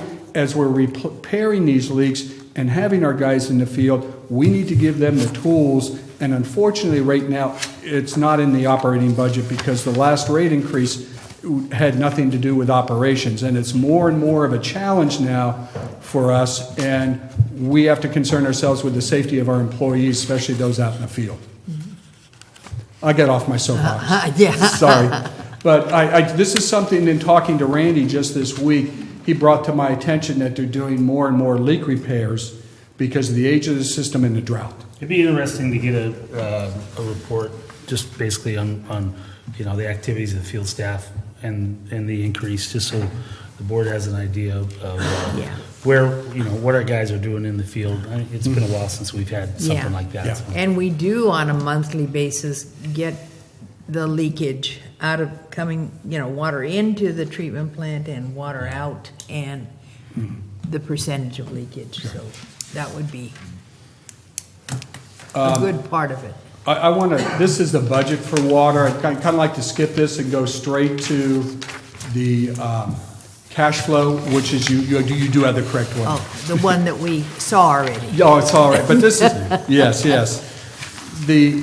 In looking at the water system, we do have more money in the water fund. One, because we got the $4 million loan. Two, we are able to generate more revenue because of the larger number of customers. We have about a little under 13,000 water customers and about 4,800 wastewater customers. So just by the sheer numbers, we get more revenue on the water side. At the end of fiscal year 14-15, we were projecting about a $7.5 million balance in the water fund.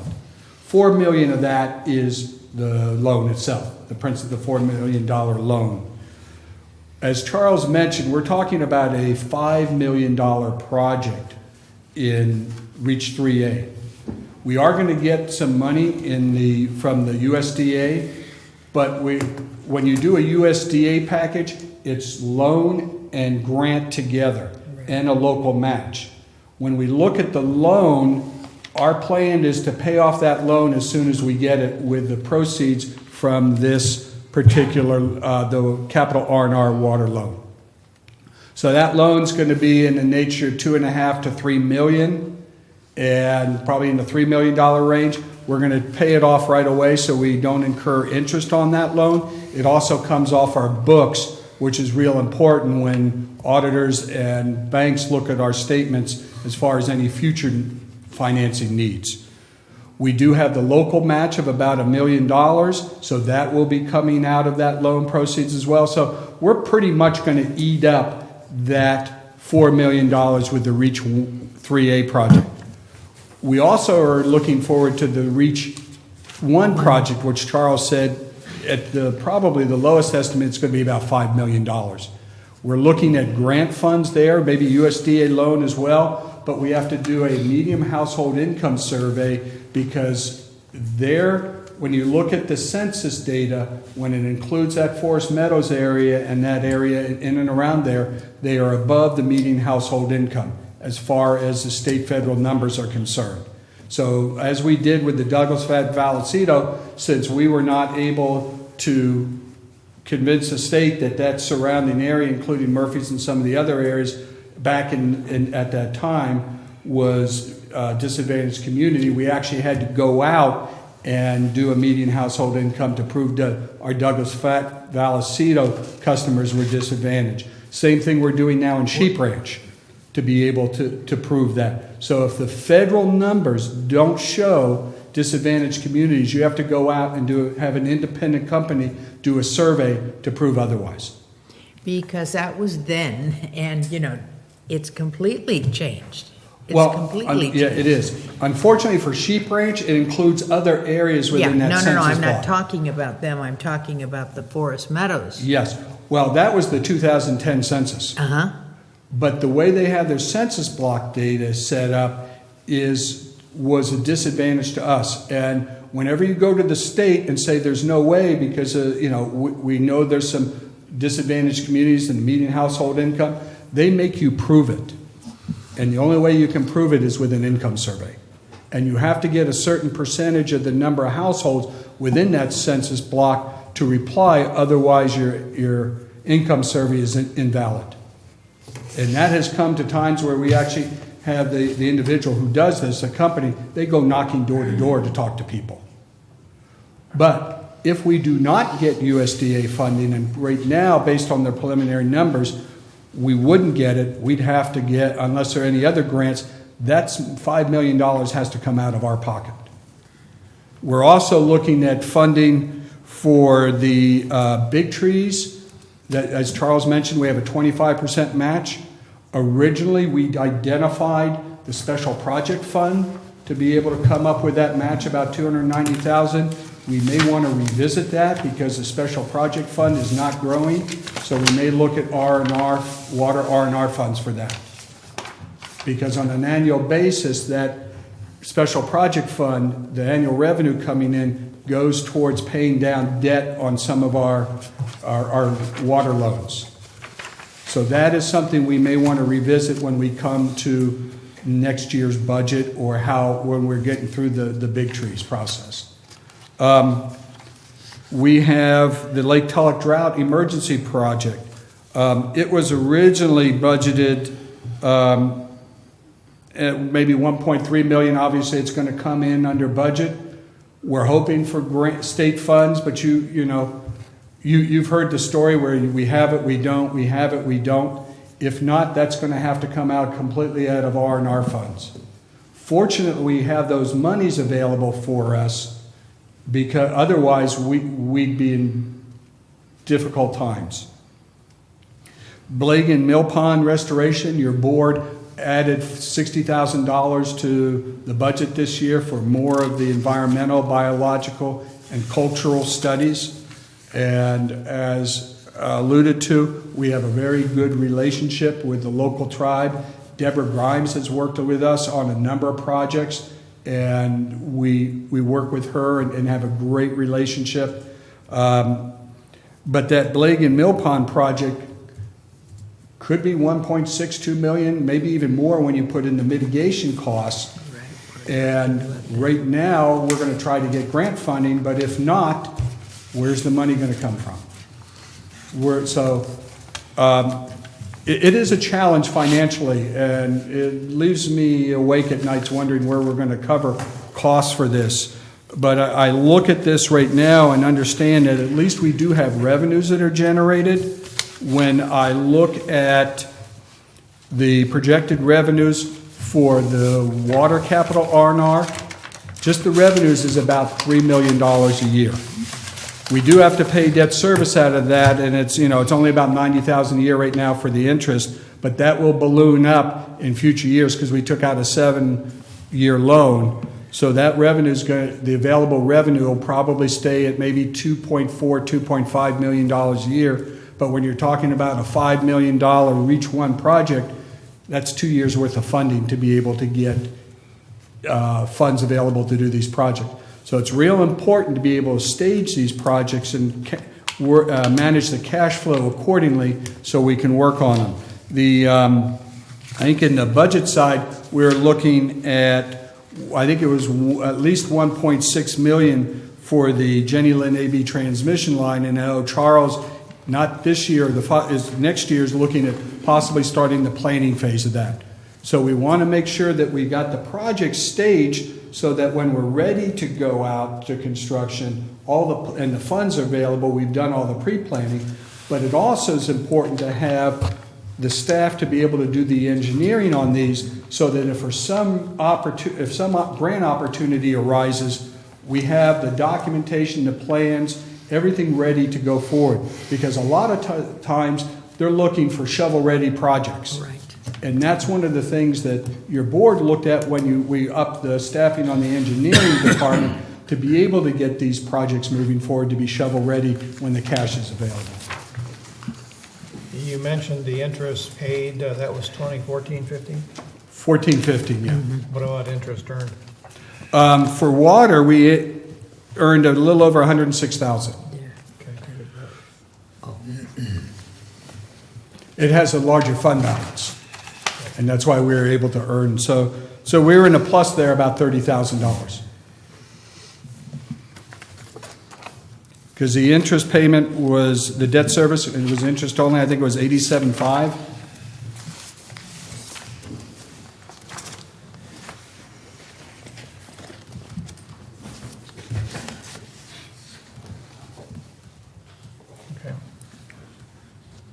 Okay. Any questions at this point? Thanks, Jeff. And Madam President, I just wanted, while he's here, thank Charles again for all his effort on this. He's given up a lot of weekends over the last number of months. I regularly get emails from him on Saturday and Sunday that he's in the office working on, particularly on the 3A project. So thanks. I know it doesn't. You're here alone doing it, but it doesn't go unnoticed. So thank you, Charles. Thank you. I'm sorry, I stand corrected. When you're talking about the debt service, last year it was 76.5. This year it's going to be 87.5. That's why I was looking at projections moving forward. This year it's going to be 86.5? 87.5.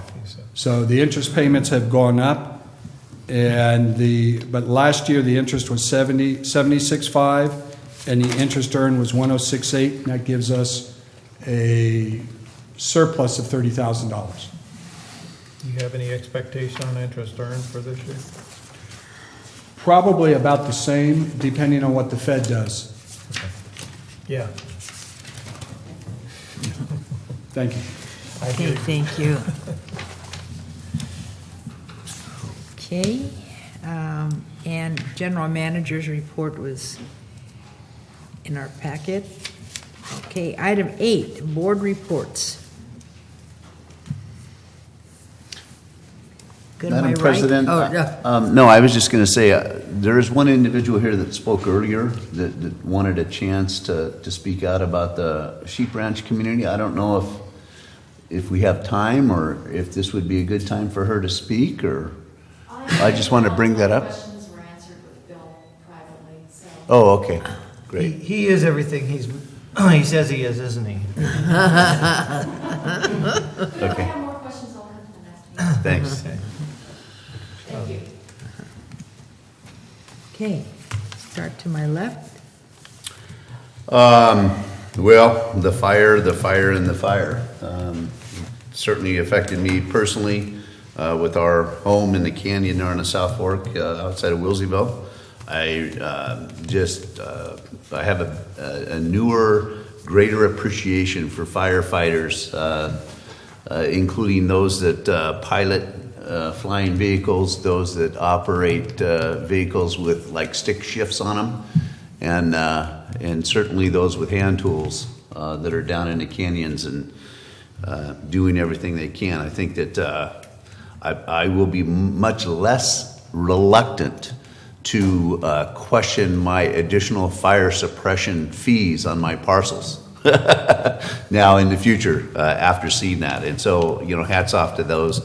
The staff, again, that I saw out there, working on the local repairs, I think was great. As far as in the future, we've got some Washington, D.C., going with Director Ratterman and General Manager. I'm looking forward to my first trip to D.C. and what it's going to take. Obviously now fire suppression and the whole emergency impacts to us is a new agenda item that I think we'll be discussing with staff back there. And so, yeah, I'm looking forward to that the first full week of October. Other than a lot of the very similar activities, we've had a number of recent or in the near future meetings and all canceled, including everything from the IRWMs and UMRAs and East Bay Mud barbecues and all of those different things for good reason too. But lastly, I really suggest that we do some sort of formal recognition of staff for their efforts and all that they put forward. And it's hard to pick out any one particular individual, but I'd like to support and recommend that somehow we recognize these real valuable staff members that we have, including from the GM all the way down to the flagger and other responsibilities. Thank you. Yeah, believe it or not, the RWM did meet last Wednesday. There was a PowerPoint, and I can send it out to anybody that's interested in get it regarding the Prop 1 funding, which the first round will begin October 15th. They went into great detail with what monies were available and for what purposes. We have roughly $13 million that will be available through our local IRWM this time around. The big discussion that occurred was between our RCD and RWM staff members as to how to properly vet proposed projects. Their concern is that they become the heavy, so to speak, when rejecting projects because of incomplete information or failure to follow up or not checking the right boxes, et cetera, and they felt that that wasn't really their position to do. So they want to get some kind of a statement out there to every member so that they fully understand what their role is and responsibility. And I thought it was a great idea to do that. So that is in process right now. Their concern is this, that even though you may not know what funding is out there, or you submit for the wrong project funding, or your project for the wrong funding, that they want to be sure that they'll help you find the right spot. And that it's not simply a rejection, but let's get you to the right place and get you the right vehicle to do what you're looking to have done.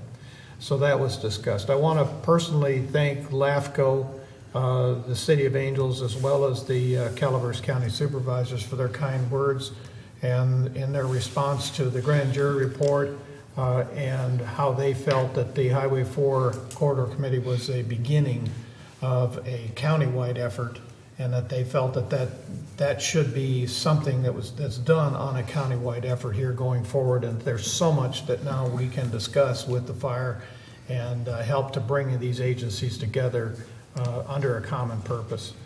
Also, UWPA also acknowledged the same thing at their meeting last night. Also, LAFCO has got us on their agenda for their SOI and MSRs.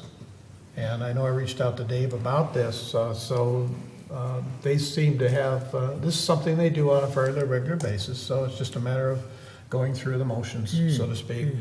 They do MSRs, which is service reviews, just to kind of be sure what is all going on and that we're meeting the needs. As you know, the RCD effort was moved forward last night with the Board of Supervisors.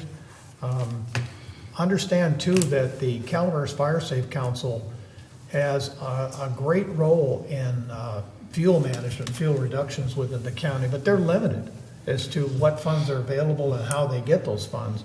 And an RCD, although it may be 2017 or later before we finally maybe put this all together, can become a great vehicle for the Fire Safe Council in helping to manage fuels. And it's not just watershed management, it's fuel shed management, you want to call it that, but it's a great vehicle. Next Highway 4 Committee will be the 1st of September, and the host will be the Utica Water and Power Authority. September, you mean October 1st, I'm sorry, 6 p.m. At their facility, and I guess he's going to be cooking hot dogs, sausages, and stuff for those that attend. He's on a kick with that. Also be aware, too, that after the fire, one of the big problems is going to be mud flows should we get rain. And I know I forwarded to Dave the issue that the state is already thinking about that, and it needs to be part of our process. But I think Calaveras Public's going to have the biggest impact, and the Calaveras Watershed's going to have the biggest impact for you folks at Hogan as to what that's going to mean with mud flows. So it's just something that everybody needs to discuss, is how we begin the mitigation process now rather than waiting until it actually happens. So that's all I have for now. Jeff? Go ahead, Scott. The common theme, a lot of canceled meetings. Camera was canceled last week. We got McCalmy River Association is canceled this coming Friday.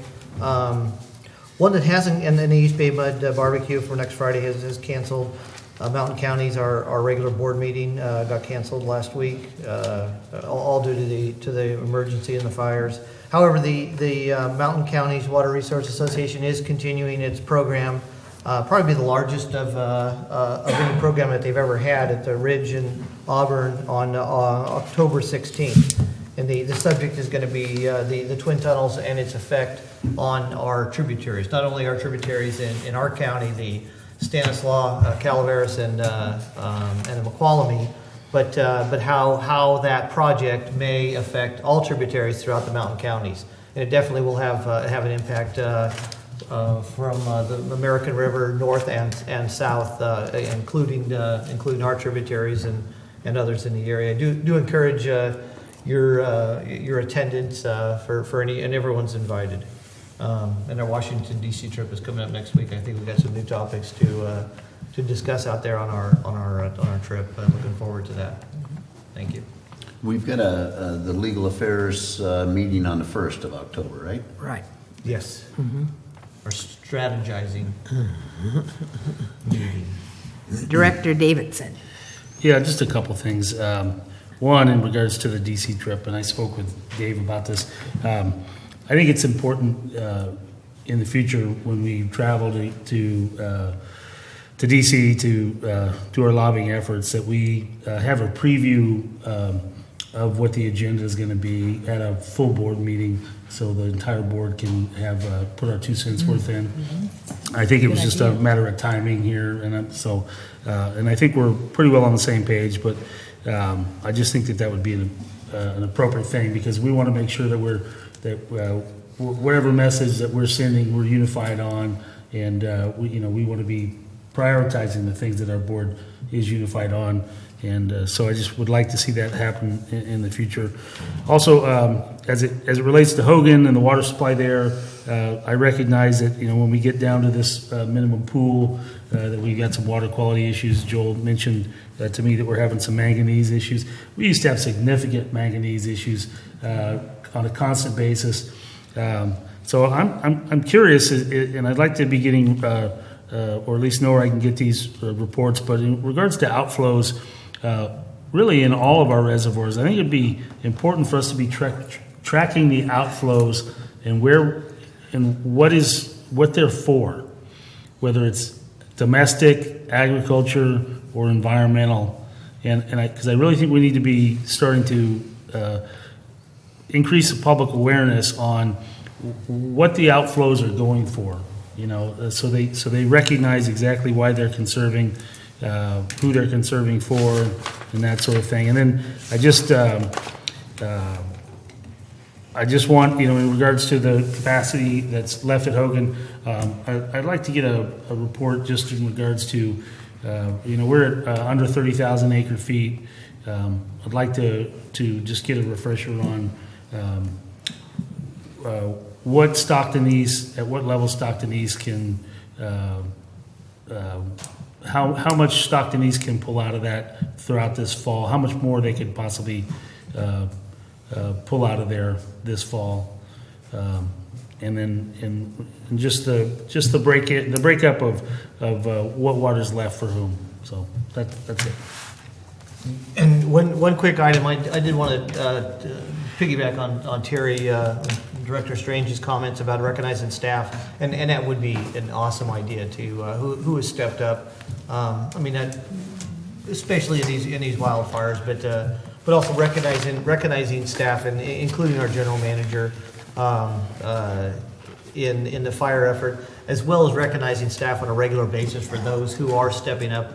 There seems to be a different culture in our midst these days, and I'm going to say over the past, at least over the past year or so, and I think there's different change in management. I think helped assist that way, but recognizing staff when those changes occur, I think is a great idea. If we can, and at this level here at the board, recognizing in front of the board, or just knowing that they've been recognized somehow or another with compensation, a gift card, a certificate, a round of applause, however that's done. I think that's huge, and would encourage that as well.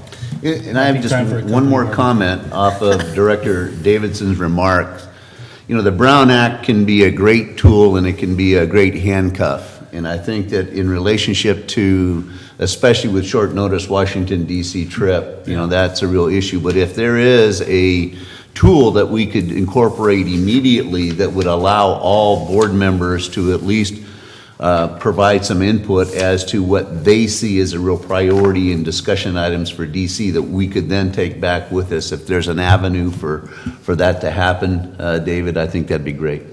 Okay, and Director Strange, just to before this fire, our sole issue that we were going to go to DC on was that the Warnack contract itself. We were trying to be very, very focused on that. And the reason for the timing of the meeting is it being out there is because they're actually drafting language right now on a draft bill on a drought bill, and our congressman is in the middle of that, and Senator Feinstein, and so this is an important point. Now, they're probably not going to be taking a vote on that language until next year, but this is key things are happening right now. Now, with the fire, we've expanded, I think, the range of what we really do want to talk about, and so that's definitely going to be on there as well. But and we will have that again, that legal affairs meeting before we go. And to the extent anybody has any other issues you want to weigh in with, absolutely let me know, because I'd be happy to. I don't want to confuse our message. I don't want to make it too broad, because really I think we got a couple of really, you think about not to go on too long, but the storage, the Warren Act contract, for us to have the storage in Malonis and actually have facilities with partners in Tuolumne that we can actually take this water. You think about the Air Command Base in Columbia. Right now, their sole water support source is coming through a wooden flume system. To me, that's not acceptable, and we've got to provide them with reliable supplies, and so that. All of this stuff with the fire, with the Warren Act contract, all of it's interconnected. That's 90% of the story we're going to be telling when we're in those offices in our visit. Director Davidson, did you say you had something else to say? No. Oh, okay. I did have one thing, but go ahead. You get to talk. No, you go ahead. I just wanted to remind everybody that with this fire, there's going to be people that are going to have adjustments to their property tax base.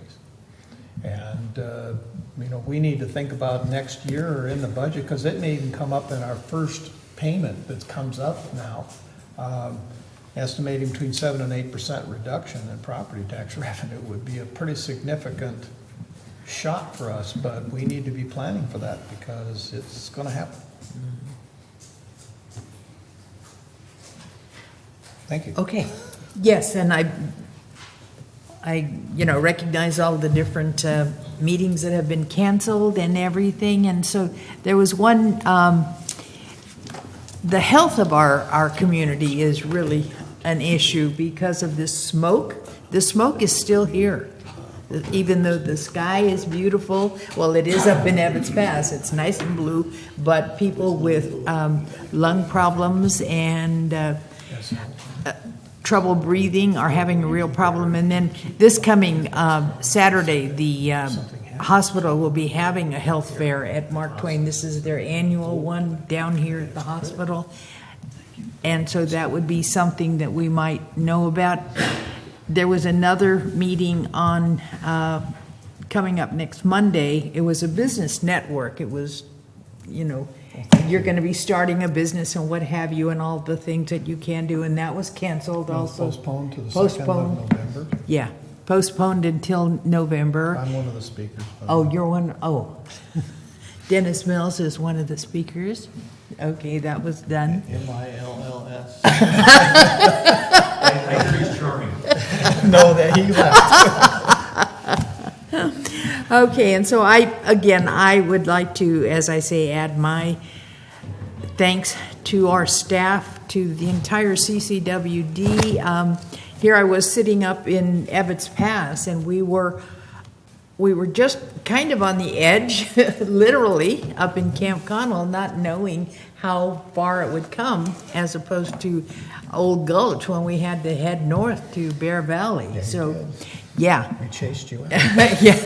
So anyway, and as I say, it was kind of tough trying to find information because, as I mentioned before, I had to go through 3 websites and make lots of calls, and so I'm sure you'll be carrying that message when you talk or meet with the county on what how it can be improved and and to that point, and it was just to let you know, we were under strict orders from Incident Command of CAL FIRE not to issue any public messages. Everything had to go through their office, so that's why we were silent for a long time, and it would have been we would have liked to have got more messages out earlier, but we're following that.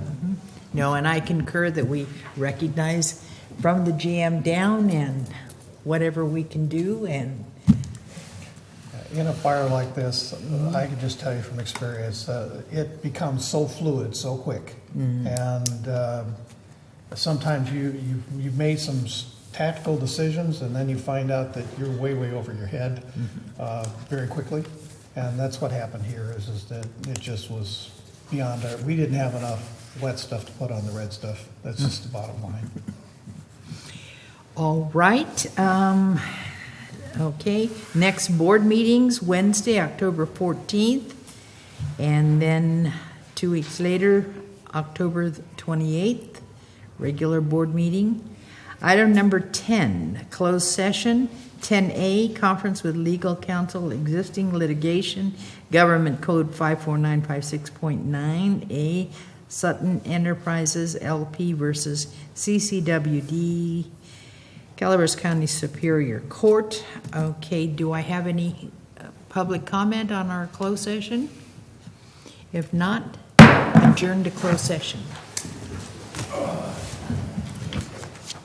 you want us to